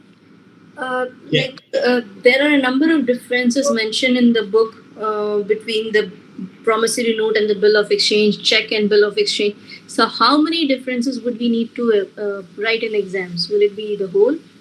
Or just see, at least 4 to 5 differences you need to mention. Okay. It is not necessarily 10, 15 there should be. At least 5 to 6 reasonable differences you need to make. Okay. Minimum 5. Okay. Sure, sir. Sir, I have one doubt, sir. Yes. Sir, I joined in the March 31st only. I registered for MBA in Pondicherry University and I got my books by April 2nd week. Okay. For me, I will be undergoing semester exams when, sir? Yeah, June only you need to write, because the semester starts from it is 6 months. January it starts. But last date of admission as per the UGC it has been given with 31st March. So who is lately who have taken admission, it is not that others will suffer. The exam will be in the March, one semester over by June. Okay. So 3rd June onwards, I think notification has already been given. So now you need not to apply online. Those were that's regular staff, and now they have taken admission. They have to apply online. Okay. Yes, sir. So it means that I have to appear in June for semester Yes, exams. of course, June exam. If you are not able to write all the 5 papers, you are not confident that within this 3 months I'll not be able to write all 5 papers. You may write 3 papers or 4 papers or 2 papers, whatever you wish. So next semester you can write 1 more or 2 more extra. Okay. Yes, sir. Got Hello, it. am I audible? Yes. Sir, actually, when I'm going for the registration process for the examinations, it required the ID card. So I don't have till date I haven't received the ID card yet. So what am I supposed to do right now? ID card required or enrollment number required? Enrollment and the Enrollment ID number and ID card. ID card, the name on the ID card. So like this way, so I didn't know that how my name is Abid Chai, I know, but how it is in the ID card, I don't know. Na? So No, that is ID not card. the name and the ID card. Whatever you have registered, whatever the name you have registered, that will be in your ID card. So to clarify, sir, the name in yes. the ID card is first name and second name. First name and second name is there. Yes. The exam is in June month or in July month, sir? June, 3rd June. So it is confirmed, first week of June. Yes, I didn't receive the enrollment number. Website it is already given. You can see that. Notification already Sir, there. is there any common group? Can you add me? No, now earlier we are making one this WhatsApp group. Later on, we found a lot of difficulties on that one, so we have discontinued that group. Now only this you can write a mail to the ed helpdesk at the rate of pondiuni.ac.in. In that you can write. Okay. Okay, sir. But I didn't receive the enrollment number and ID card also. Whom to approach? Right in the DD helpdesk at the pondiuni.ac.in. Immediately they will respond you. And I think it is even on the website the enrollment number and all. It has been informed to all the candidates. And when when you receive your study material, in that also you can see your enrollment number is mentioned. Okay, in study material package we can see. Yeah, in that also it is mentioned your enrollment number. Okay. Okay, sir. Any other doubt? An ID card is for exam, right? Hall ticket. What to do with hall tickets? Yeah, you will be able to download your hall ticket before a week of examination. First, you fill up the online examination form. Oh, examination fee we need to pay. Yeah, how much? 250 rupees per paper. Per paper, 250 rupees. Per paper, 250 rupees. Okay. Yeah, all the instructions are given. You just see the website. You click on that one. All the instructions are available. You need to select the paper. How many papers you want to check the box. So if you want to write 4 paper, 5 paper, 2 paper, whatever it is, based on that you need to pay. Then once it is submitted, then you have to pay. They will show the amount. Automatically amount will be shown. Then you need to pay that one. So okay, sir. Can you share the link if case? It is there. You go to the website. Just a second. Let me see that. Yeah, once you go to your enrollment number, enter your student enrollment number, you will get all the details there. Yes.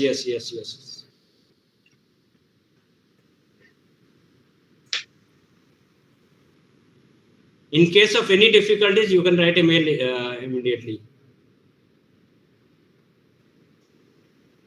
Let me see that it is there.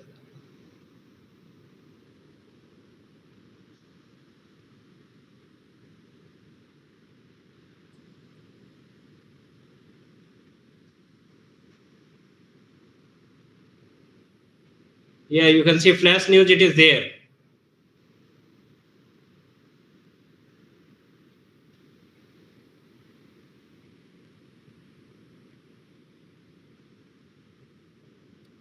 Sir, you were telling about case study. Yeah, case study. I think today there is no time. So next class we'll be discussing case study. One of the case study. Once company law will take in that class, we'll discuss case study. Okay. Don't worry. We have now. This is the third class, I think, isn't it? Yes, sir. Still, you have 5 more classes. So we'll be discussing old question paper case studies. Next class, you just remind me. We'll be discussing. Okay. Okay. I will discuss case studies.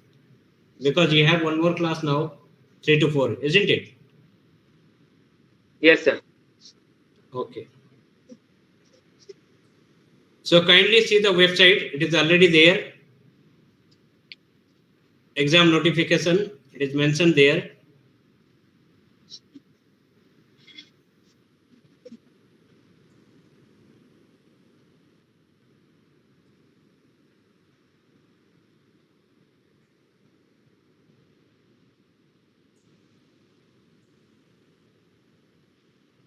Can you see that exam notification timetable?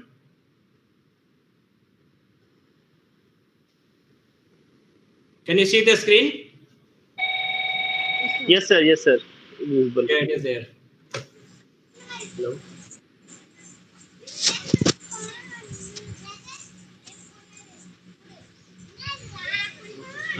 Yes, tell me.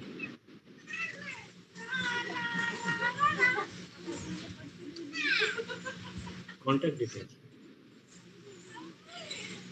Yes, yes. In that. Yes.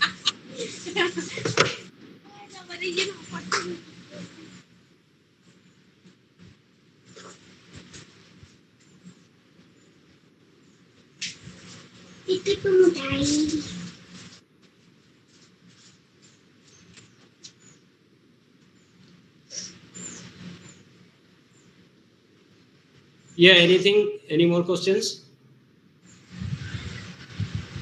Okay, thank you. Okay, next class we'll be discussing about company law as well as some case study we'll also discuss. Okay. Okay, Thank sir. you, all of you. Thank you, sir. Thank you. Next class. Thank you, sir. Thank you, sir.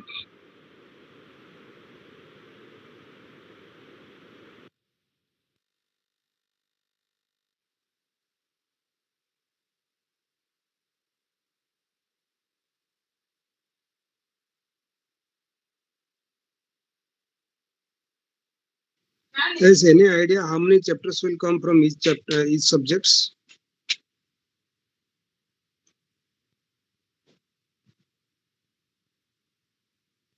Guys, anybody has any idea in this? Hello, guys. Will get anybody get hold? Sorry.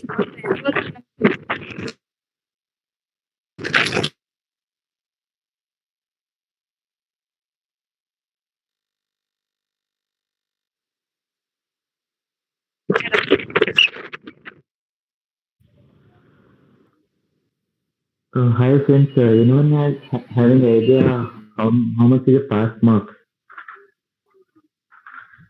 50, What is the pass 50 is the passing marks. Okay. What is the passing mark? Hello? 50. Subject? 50. 50. No. 50, right? 50 is the passing mark, right? Yes, Yes, 50. Raju. Okay. Okay. Is there any MBA finance? Anybody, sir?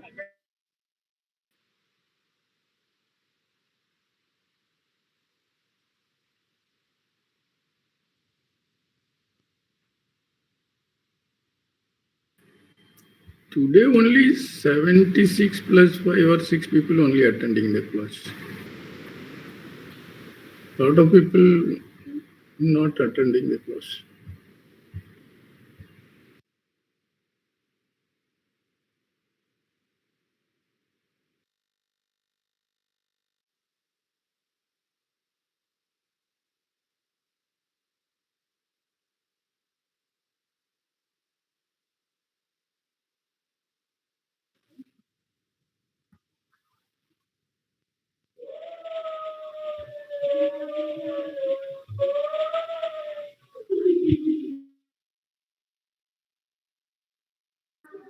This semester classes started in January only. Sorry, I joined late actually. This classes started in January itself. No, no, no. Rajesh, no, it started in May only. May first week only. This is second week of course classes going on. Okay.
Hi friends, do you have any group for MBA finance, WhatsApp group kind of thing?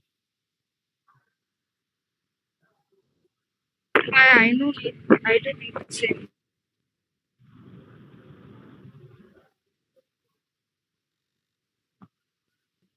Sorry?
Is it any class as of now?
Do we have a class now? Has ma'am joined? Nobody has joined. It's 3:18 now. Yep. So should we Saying wait? there is no class today.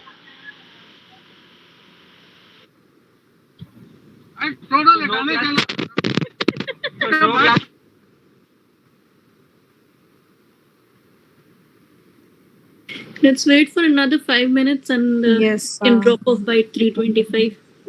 Hope admin can clear our doubt. Hello, am I audible? Yes, I would like Abhay. to know one thing that those who have got their ID card, I would like to know that the name and the surname is like the same as like the name surname or the surname name. Abir, I have received my ID card, and like I said before, it's first name and then second name. Surname. Okay. Abir, you Thank need you, not worry, Abir. When you apply for that is when you go for the payment gate, your name is already displayed in the site, right? In the Yeah, student my portal. name is no, in the Samartha e-government portal, and there I have to register for the examination, right? Yes. Hi, Sridevi. But yes, Prabhu. Kindly use the name as per your application. Application, no? Right. First name Yes, and whatever you application have name. given in the application Your name will be is there in the portal. what name you mention in your application. I am used that's name and login successfully. Okay. Means first I have to go for the registration or directly. Yes. Go for registration. Check your name and try with that. Okay. Thank you. Okay. Thanks. Sir. Hi, Sridevi.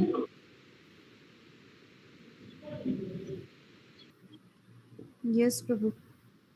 You received your ID card? Not it, Prabhu. Who said that I received my ID card? Saima, I suppose. I guess I have also received, I think. Yeah. Where are you from? Pradeep. Saima and Pradeep? Yeah, I have received the ID card. You're from? Pondicherry. Pondicherry. Yeah, that's why they get. No, even my address is also Pondicherry only, so that's why I was wondering. You will get it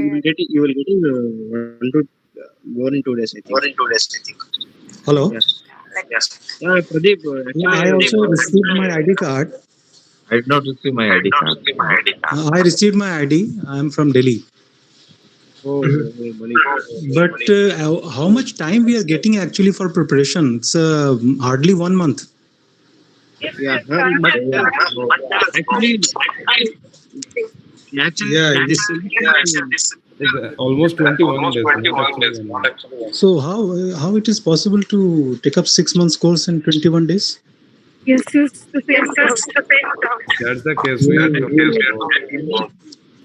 Even not 21 they can extend it for at least 2 months. Yeah, they can conduct the exam. Maybe Guys, this is a continuous process for DDE. Every January, the people are getting admitted, So they are not getting this will go on. admission, So we can even go and write in December, or maybe attempt one paper now. June you attempt 1 or 2 paper, push it for December. Of course, some people have problem like it will extend for 4 years or 2.5 years or something like that. But we don't have choice. But suppose we are.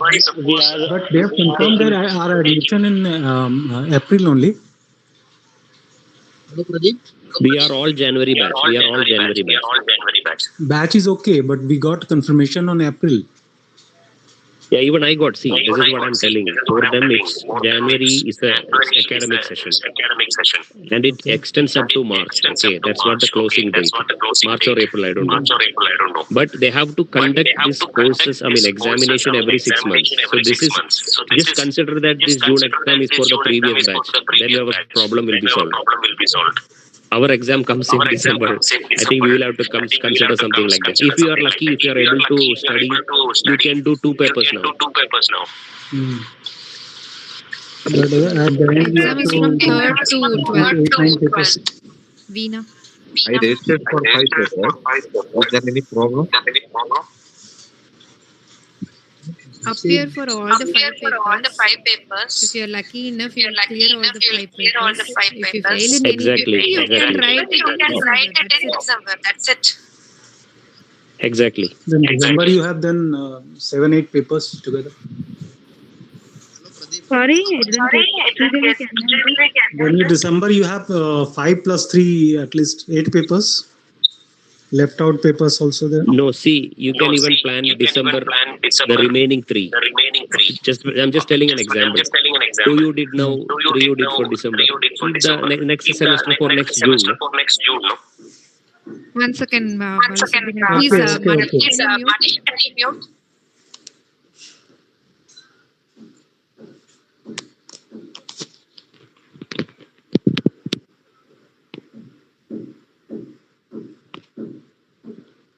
Hello. Yes, Sridevi, can Okay.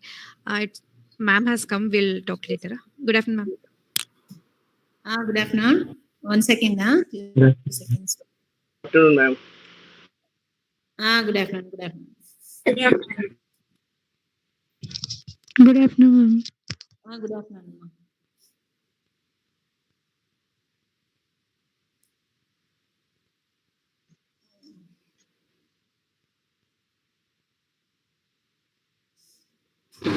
You know,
Hello everyone. Can anyone tell me what is the common paper performance management for the MBA HRM and MBA General, which examination is at 6 June 2023 is saying in timetable.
Hi.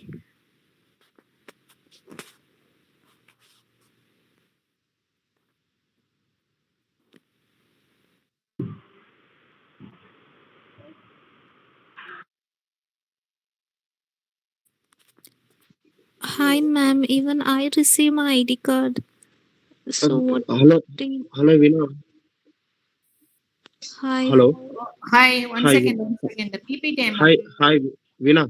uploading. Yeah, Veena. Hi. Yeah, yeah. Vina, the name in the ID card is as per the 10th inter and degree certificates, or it is or else changed, Vina? Can you see? Ma'am. Yes, yes. No, there is no change in my name in ID card. It is is as such. as per 10th and inter degree certificates like that. Huh? Yeah, it No, is. no, it is based on your registration. No, when you register for the website, Pondicherry DD website. Yeah, Yeah, it yeah. As per is. So I just want to know what is the next procedure, or I just want to know about the Name information on the regarding ID the card will exam. be same what the name you have entered in the DD portal. Okay. When applying the application.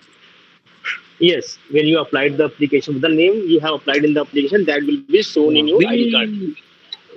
We enter the application. We name in as Guys, per guys, can you stop? Guys, let Madam is ma'am sharing, continue the class, presenting, please. please. Madam, please go ahead. One second.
Hello.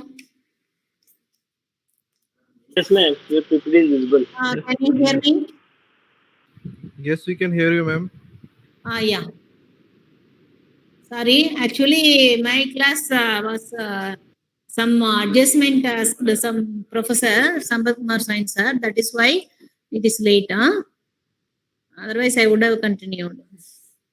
Okay, yesterday what we have learned, depreciation, right? Depreciation, written down value method and straight line value method. Both method we have seen, right? Let us see annuity method, right? Can you see this PPT? Yes, ma'am. Yes, it's visible, ma'am. Ma'am. Under annuity method, you have to calculate. No, ma'am. What, ma'am? Annuity method, you have to calculate depreciation based upon the annuity value, annuity table. This is journal entries for annuity method, that is asset account data to interest account. Then for charging depreciation at the end of the year, you have to write entry, journal entry, depreciation account data to asset account or provision for depreciation account. Then it is to be transferred to profit and loss account. So profit and loss account data to depreciation account. Then interest is to be transferred to profit and loss account. So interest account data to profit and loss account, right? These are the journal entries. Ledger account for preparation of under annuity method, you have to prepare profit and loss account and asset account. Generally lease, fixed assets, when you are letting lease, you have to prepare ledger account like this, right? So let us see one problem you can understand. See here, A Limited purchased a 5 years lease on 1st April 2013 for 5 lakhs. It is decided to write off depreciation on lease using the annuity method. The rate of interest is presumed to be 6% per annum. The annuity for ₹1 for 5 years at 6% interest is that this is the annuity table value. If you have annuity table, you can see that is 5 years. 6%. What is the annuity table value? It will be given in the annuity table, right? You have to multiply this annuity value with your investment, that is cost of purchase of machinery or lease amount. So if you are multiplying this, that is the amount of depreciation. That is common, uniform for every year. So you can see this profit and loss account, ledger account. Left hand side debit side, this is right hand side credit side. So how many years you are required to prepare? 1st April 2013 you have purchased lease, right? So how many? 5 years. 5 years lease account you have to prepare. So 1st April 2013. So 2013 you have to starting with see here lease account. See here, you have to write 1st April 2013-14. It is a calendar, financial year, April to 31st March, right? So 13 April, 1st April, you have taken lease for 5 lakhs. So to bank account, lease account data to bank account, cash goes out. So bank account, that is 5 lakhs, right? At The the screen end is of not visible. lease account, Screen is not visible. Your PPT. No, No, it's PPT is visible. visible, No, ma'am. it's visible. Visible Go ahead, ma'am. PPT is visible. For us, PPT is not visible. Only ma'am's audio is audible. no, PPT is visible. But From from our our end, end, we are it is getting. visible, ma'am. It is visible. It is visible. No, not visible. We are not getting. Can you please log out and log in again? Muralidhar. Yeah, please rejoin again. Rejoin. Because we're not able to watch the Lease account, see here, lease account, left hand side, you have to write debit to bank account 5 lakhs. At the end of the year, you have to write interest and depreciation. Interest account, you have to be added in the end journal. See here, the journal entry for interest is, see here, interest account data to profit and loss account. So asset account data to interest account. So when you are charging interest on asset, that is left hand side asset account, you have to write 31st March 2014. That is your accounting period is financial year 1st April 13 to 31st March 14. Right. So to interest account, that is you have to calculate 6% interest on 5 lakhs, that is 30,000 will be added with your asset value. That is 5 lakhs, right? So now it is 5,30,000 your asset value. So you have to calculate depreciation. I already told you that is the annuity table value multiplied by that cost of your machinery or lease total purchase of amount. So multiply it, the amount is by depreciation, this amount. So now you have to, at the end of the year, 31st March 2014, you have to close this ledger account. So when you are closing, your balance is 4,11,302. So this is the balance carried down. Closing balance of the 2013 will be the opening balance of next year. So now here next year you have to bring two balance brought down this 4,11,302. Then second year also there is no other transaction, no purchase, no sale, nothing. 5 years you have to calculate interest as well as depreciation. That's all. So second year also you have to write interest. You have to calculate only the balance amount, not 5 lakhs. So what is the balance amount you have? 4,11,302 into 6% you have to calculate. So that is the interest amount you have to write it here. By depreciation will be the same amount what you have written for first year. The same thing you have to write it. Similarly, you have to close this account for second year. Third year you have to open. Second year closing balance will be the third year opening balance, right? So third year interest you have to calculate only on this book value of third year. So book value of third year, how much? 3,17,282 into 6% you have to write. So by depreciation, balance amount you have to write. Similar way you have to calculate for fourth year. Fourth year to balance carry down, that is, this is the value. See here, by closing balance depreciation you have to write by balance amount this much. So fifth year, at the end of the fifth year, so what is your book value? Book value will not be there. Why? Because depreciation will be 5 lakhs will be over, right? So this is the book value, 1,11,000 at the initial period of fifth year. At the end of the period, it will be closed. Your lease account will be closed. And also, in addition to that lease account, we have to prepare profit and loss account. Profit and loss account, ledger account, you have to prepare for 5 years. So first year you have to, for interest, you have to credit because interest is income. Interest you have to credited in the profit and loss account credit side, and then debit side you have to debit the depreciation. Depreciation is charged as expenditure. Just you have to show, no need to close this account every year. Just how it will appear in the profit and loss account, just you have to show, that's all. Okay, this is the profit and loss account and lease account under depreciation, right? Depreciation accounting, there are 3 methods: straight line method, value method, and annuity method as per your syllabus. There are a lot of other methods also there. So 3 methods preparations I have explained you. Okay, can we go for next one, next chapter? Next one is ratio analysis. In the same unit, second unit, ratio analysis are given, right? So ratio analysis, what is ratio? Ratio means it is a arithmetical expression or relationship between two numbers. So what is the 1 time or 2 time, what is the percentage is covered, like that. So that is the ratio analysis. Ratio analysis, we are analyzing balance sheet, financial statement, balance sheet. We have no trading, profit and loss account and balance sheet. So that we have to interpret that financial statements gives you only the information of what is the profit ascertained, gross profit or net profit or loss, what is the financial position of asset and liability, only that information gives. So we need a lot of interpretations from that financial statements for taking managerial decision making.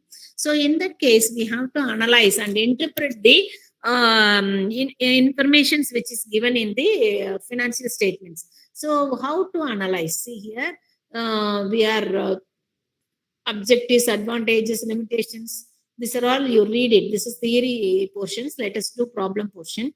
There are 4 types of ratios, that is liquidity ratio, leverage ratio, activity ratio, and then profitability ratio. And profitability ratio, in that we can say coverage ratio, interest coverage ratio, and all these things, right?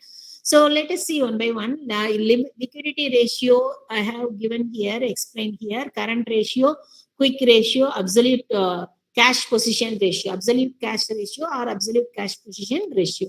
So these are the three ratios, formulas I have given. See here, current ratio is called current assets divided by current liabilities. If you have, that is standard norms for current ratio, 2:1. If you have two times of asset, one time of liability, you can have, that is liquidity means what? Quickly, your asset will be quickly or easily converted. Liquid ratio or asset test ratio, name are same. The formula is quick asset or current divided by quick asset divided by current liability or quick liability. What is quick asset? Quick asset is nothing but you have to eliminate current assets from current assets. You have to eliminate only stock and prepaid expenses.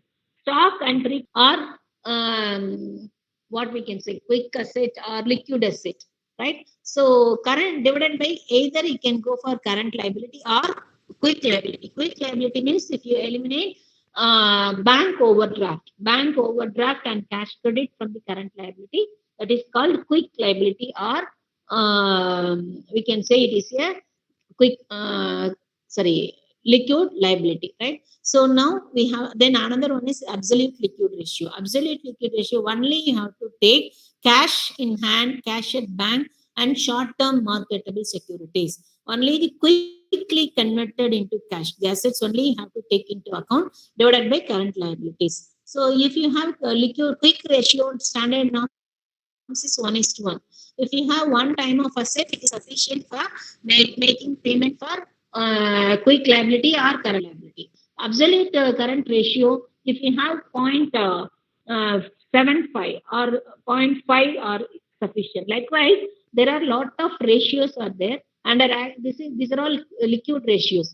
Next one, under activity ratio. Under activity ratio, you have stock turnover ratio, debtors turnover ratio, creditors turnover ratio, stock to working capital ratio. There are a lot of them. Creditors turnover, I will explain on them. Stock turnover ratio formula, that is cost of goods sold divided by average stock. Average stock means that is opening stock plus closing stock divided by 2. That is average stock. Cost of goods sold, that means what? Gross sales minus gross profit, that is cost of goods sold. Debtors turnover ratio formula, credit sales divided by average data collect. That is the average collection period means how many days or number of weeks time to take from collection from data. That is called average collection period. So how to calculate number of days or weeks or months divided by debtors turnover ratio. This is the average collection period. Debtors turnover ratio is equal to credit sales divided by average debtor or closing debtor. Average debtor means it is debtor plus bills receivable, or we can say accounts receivable. So all these things are one same. If you are having opening as well as closing data, you have to add it and divide by 2, that is average data. Or you can take only closing data also. Depends upon the information given in your problem, you have to take. Okay. Then creditors turnover ratio. Creditors turnover ratio, the formula is credit purchases divided by average creditor. So you have to take only credit purchases. Average creditor means accounts payable. You can say accounts payable or creditor or bills payable. So if you have both opening as well as closing, opening creditor plus closing creditor divided by 2, that is average creditor. Then similar way, here you have to calculate average payment period. Average collection period you have calculated in debtors turnover ratio. Here you have to calculate average payment period, that is number of days or number of months required to pay for your how many days once or how many months once you have to pay for your creditor. That is the calculation for average payment period. Okay. Working capital turnover ratio. Working capital turnover ratio, what is the formula? Total sales divided by working capital. So total sales divided by working capital. Working capital, what is working capital? Working capital means current assets minus current liability. That is the working capital. You understand? Let us do. Under profitability ratios, we can calculate gross profit ratio, operating ratio, net profit ratio, return on capital employed, earnings per share. So these are all profitability ratio, right? Formulas I have given here. You go through. Let us do problems. You will understand, right? Then long-term solvency ratios. In that return on capital employed. Okay, solvency ratio. That the solvency ratio we can say it is a long-term solvency ratios. Long-term solvency means what? Whether your asset is sufficient to pay for your debenture holder or bond holder or outside liabilities. Is it sufficient? What is it sufficient to your proprietary ratio? That is what is the proprietary ratio. So these are the things you have to calculate for solvency ratio. Debt equity ratio. What is the mix? Debt means external capital. Equity means internal capital. So whether owner capital or debt capital, what is its ratio? So these are all solvency ratio. Debt equity ratio, debt ratio, proprietary ratio, interest coverage ratio. I have given formulas, all these things. Even your examination point of view, they may give you trading profit and loss account or balance sheet like this. They may ask you to prepare what is the calculate liquid ratio, calculate solvency ratio, calculate debt equity ratio, like that. If they ask you, if you are thorough about formula, you can calculate easily. This is one method. There is another method. Formula, that is ratios will be given in your problem. You that say for an example, current ratio is given to is 2.5 or 3 or 2 times, 1 time, like that. Answer will be given. You are required to find out what are all the assets value, current assets value, current liabilities value, and then prepare a balance sheet or prepare proprietary fund statement, like that they may ask. That is the two-way method for preparation of your ratio analysis, right? So this is one method. Liquid ratio formula, liquid asset divided by liquid liability. See here, asset side, what are all the liquid assets? Stock, current asset is stock, debtor and cash. Okay, so liquid take only debtor and cash. So debtor is 2 lakh, cash is 1 lakh. So totally 3 lakh.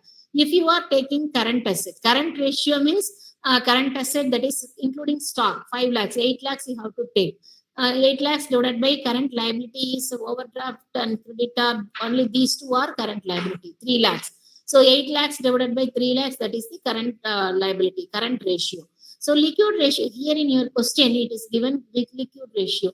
Liquid asset divided by liquid liability. Liquid asset is how much? 3 lakhs, right? Liquid asset is 2 lakhs and 1 lakh. 3 lakhs divided by liquid liability is, if you take current liability is 3 lakhs. Liquid liability means you have to eliminate overdraft. So 2 lakhs. So 3 lakhs divided by 2 lakhs, 1.5 times. This is the answer. Then next one, they have asked you debt equity ratio. So debt equity ratio, what is the formula? Debt divided by equity, or debt means external equity, or divided by internal equity. Debt means external equity, you have to take all debentures and then current liability. All current liability and long-term liability, that is external equity. So 3 lakhs plus 3 lakhs, 6 lakhs external equity.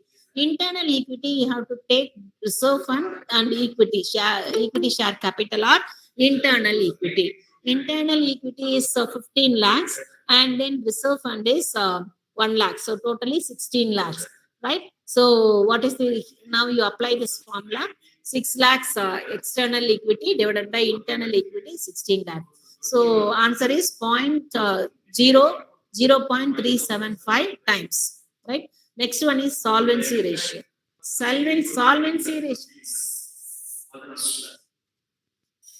Solvency ratio is equal to outside liabilities or external equities divided by total assets, right? So solvency ratio, outside liability, what are the outside liability? Both debenture, overdraft, creditor, everything. That is external equity divided by total assets. That means what? whether your total asset is sufficient to pay for your outside external liability or not. That is the solvency ratio. Your total asset, see here, total asset is 22 lakhs. So 6 lakhs divided by 22 lakhs. If you are saying in percentage means multiply by 100, that is percentage. Or times, number of times if you want to say, that is 6 lakhs divided by 22 lakhs, that is what is the number of times. Okay, you can say either in percentage or times. Okay, next one. Stock of working capital ratio. Stock of working capital ratio formula, stock divided by working capital. That is working capital means current asset divided by current liability. See here, stock is 5 lakhs. Stock is 5 lakhs divided by current liability is, current asset is 8 lakhs, current liability is 3 lakhs. So 5 lakhs divided by 5 lakhs. That is one time. You can say one time or 100%. If you want to say in percentage, that is 100% or one time. Okay. Let us see here. Similar way, second problem also given. The informations are given. You are required to calculate current ratio, quick ratio, cash ratio, net working capital like this. Okay. See this problem. This is very important one. Calculate the amount of current asset and current liability. Current ratio is 2.5 and working capital is rupees 60,000. So answer is given. Current ratio are given and the clue is given working capital, that is current asset minus current liability, that is 60,000 is given. So you are required to calculate, find out current asset and current liability. So now how to calculate? What is the formula for current ratio? Current asset divided by current liability. That is, the answer is given 2.5. That means what? If your current asset, if you are having 2.5 times, it is a payment for one time of current liability. Okay. So now 2.5 divided by 1, right? So what is your working capital means what? Current asset minus current liability. Current asset is 2.5 minus current liability is one time is equal to 60,000. That means what? 1.5 times is equal to 1.5 time is equal to 60,000. You understand? 1.5 time is equal to 60,000. So what for 1? That is current liability, right? So 60,000 divided by 1.5 into 1 if you are calculating, that is 40,000 for this current liability. So what is your current asset? Current asset is 2.5 times. So current liability is 40,000. One time is 40,000. So 40,000 into 2.5 times, that is current asset 1 lakh. So current liability is 40,000. Current asset is 1 lakh. Do you understand this? Small, that is 6 marks question. They may ask you this kind of small problems. In big problems also, 20 marks case study also, or 10 marks also, they may give in a bigger problem like this. Let us do some more problems like this. You will understand, right? Do you understand this one? Yes, ma'am. Next one, you see this problem. Calculate the data's turnover ratio and average collection period from the following information. See here, total sales, cash sales, data's opening balance and closing balances are given. You are required to calculate data's turnover ratio. Data's turnover ratio, what is the formula? Credit sales divided by average data's. Credit sales, what is the thing you have to take? Credit sales is equal to total sales minus cash sales. And then sales, total sales here is given 4 lakhs. Cash sales 20% of total sales. That means 80% is credit sales, right? So 20% is how much it is? 80,000. Remaining 80% is 3 lakhs 20,000, right? So average debtor is opening debtor plus closing debtor divided by 2. Opening debtor is 40,000, closing debtor is 1,20,000 divided by 2, that is 80,000. Now you apply this formula, debtor's turnover ratio, that is 3,20,000 divided by 80,000, 4 times. This is the debtor's turnover ratio. Now you can apply for calculate for average collection period. Average collection period, what is the formula? Number of days in the year or month divided by debtors turnover ratio. Number of days 365 or 12 months or that is the formula divided by debtors turnover ratio. Here we have calculated 4 times. So 365, if you put number of days, answer is 91 days. If you put in number of months, 12 months divided by 4, so you will get answer is 3 months. So this is the average collection period, right? Similar way, here this fifth problem is creditors turnover ratio and average payment period. So here you have to take credit purchases and the bills payables. That is the credit purchases divided by average creditor. Average creditor means bills payable. See here this problem, it is given. Opening bills payable on 1/1/2005 4 lakhs. Creditors plus bills payable on 31. Closing bills payable, it is 2 lakhs. So here credit purchases is given 12 lakhs. So here 12 lakhs divided by average 4 plus 2, 6 by 2. So 3 lakhs. So 12 lakhs divided by 3 lakhs 4 times. Creditors turnover ratio is 4 times. If you are calculating not collection period, it is wrong. It is average payment period. Average payment period is equal to number of days in the year or month in the year divided by creditors turnover ratio. Right? So 365 divided by 365 or 12 months divided by 4 times. That is the answer is 91 days or 3 months. So if you are calculating average payment period, not collection period, I have written wrongly. It is average payment period. Okay. Similar way, you can calculate a stock turnover ratio. Stock turnover ratio, what is the formula? Net sales or cost of goods sold. You have to take stock means always you have to take that at cost value. Cost of goods sold divided by average inventory. Average inventory means what? Opening stock plus closing stock divided by 2. That is the average inventory. Okay.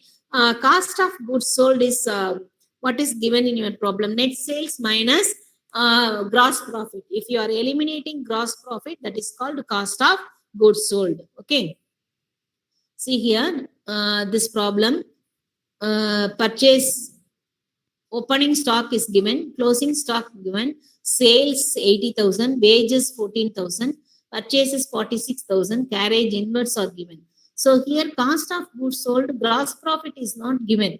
So you cannot calculate straight away, we cannot take.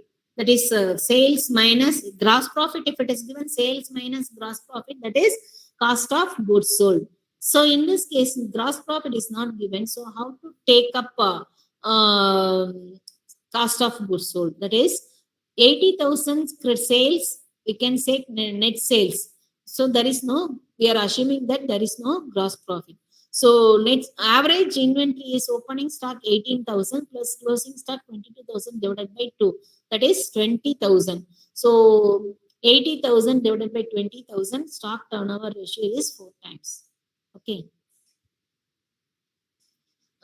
This problem you see, calculate stock turnover ratio depends upon the information you have calculated here. Let us see more adjustments.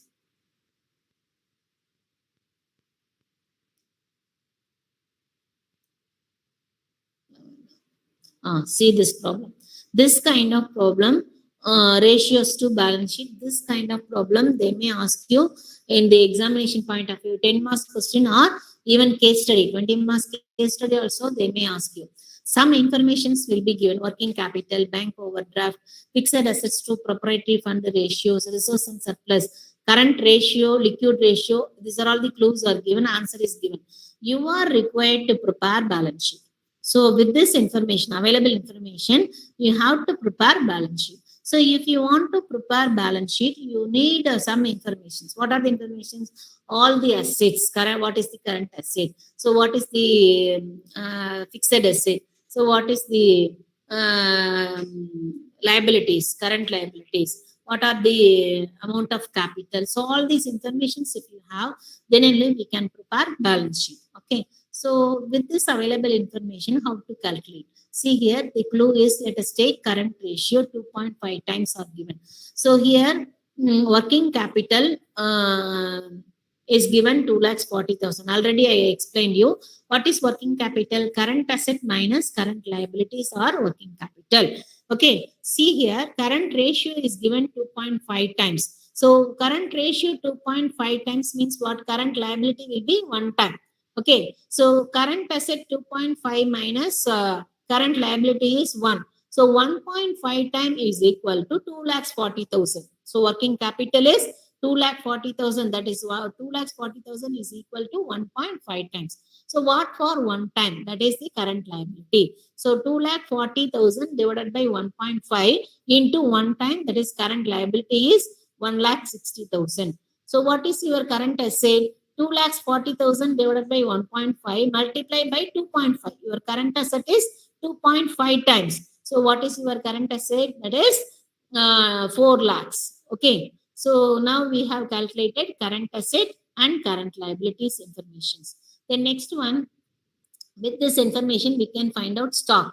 Why? Because liquid ratio is given. Liquid ratio and current ratio, the difference is stock. We are eliminating current asset from liquid asset is stock. So now, with this help of this ratio, we can find out what is the stock value.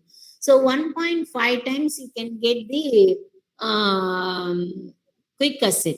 So 1,60,000, sorry, 1 lakh current liability is 1,60,000. 1.5 times is 2,40,000 is your liquid asset. So liquid asset is 2,40,000. Your current asset we have calculated here, that is 4 lakh. So what is your stock value? 4 lakhs minus 2,40,000, that is 1,60,000. Okay. Now we have to find out what is the fixed. We do not know what is the fixed asset, what is the shareholders fund. See here, clue is given. Fixed assets to proprietary fund ratio is 0.75. So if you have fixed 1 time of that is 1 lakh proprietary fund, if you have, your fixed asset is 75,000. That is 0.75 times. It is given in your clue. So with this clue, we have to calculate what is the fixed asset, what is the proprietary fund. So what we can do, our accounting equation, we can take accounting. What is your accounting equation? Your liabilities, capital plus liabilities is equal to your fixed asset, right? So capital, this side capital means shareholders fund. Shareholders fund plus long-term liabilities if you have, plus current liabilities are equivalent to your fixed asset plus current asset. That is the accounting equation. Okay. So let us assume there is no long-term liabilities, only current liability we have calculated, we know. And then shareholders fund, we do not know. That is 0.75x, 75 times, right? Fixed assets to proprietary fund ratio is, let us take proprietary fund is X. Okay. Fixed assets to proprietary fund is 0.75 times. So proprietary fund is 0.75x. Okay. See here. Sorry, fixed asset is 0.75x. Let us assume proprietary fund is 1x. Okay. So let us take shareholders fund is X plus current liability we have calculated 1,60,000 is equal to your fixed asset ratio 0.75x plus current asset we know 4 lakhs. Now you bring this equation one side, that is X one side, value one side, right? So 1x, if you are bringing 0.75x, this side becomes minus. 1x minus 0.75x is equal to 0.25x. So here 4 lakhs, bringing this 1,60,000, bringing this side, that is become minus. So 4 lakhs minus 1,60,000, that is 2 lakhs 42.5x is equal to 2 lakhs 40,000. What for 1x? That means 2 lakhs 40,000 divided by 0.25. We can find the value of x. What is the value of x? That is shareholders fund. 9,60,000 is the shareholders fund. What is the fixed assets value? That is 9,60,000 into 0.75. X is 2 lakhs, 9 lakhs 60,000. What is 75 times 0.75 times? That is 7 lakhs 20,000 is the fixed asset, right? So shareholders fund is 9 lakhs 60,000. Fixed asset is 7 lakhs 20,000. Now we have calculated this. Now with this information, let us prepare balance sheet. Okay, balance sheet, liability side, shareholders fund. That is, shareholders fund means what? Both share capital and reserves and surplus. That is called shareholders fund. See here, resource and surplus is given in your problem 1,60,000. Our shareholders fund is 9,60,000. We have calculated here. So 9,60,000 minus resource and surplus, that is called capital, right? So 9 lakhs, 8 lakhs. Okay, 9,60,000 is the shareholder fund we have calculated. So 9,60,000 minus share resource and surplus 1,60,000. So share capital is 8 lakhs.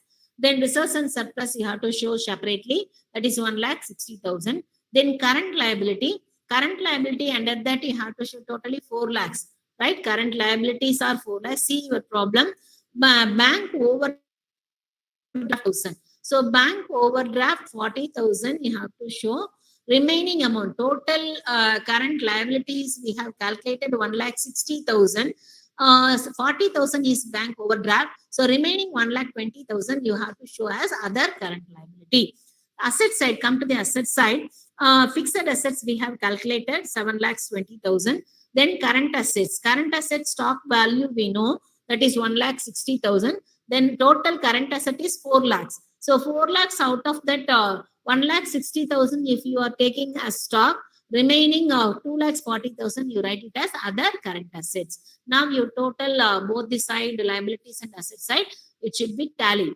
If it is not tally, you might have done some mistake. That is total liability is 11 lakhs 20,000. Asset side also 11 lakhs 20,000. This is the answer. Do you understand this?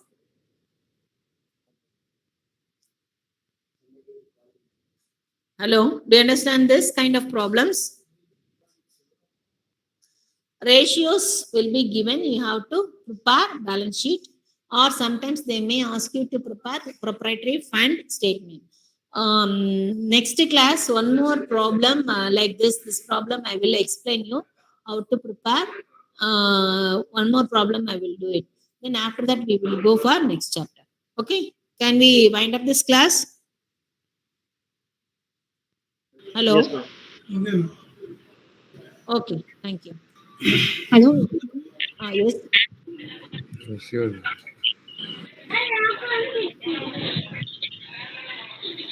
Means,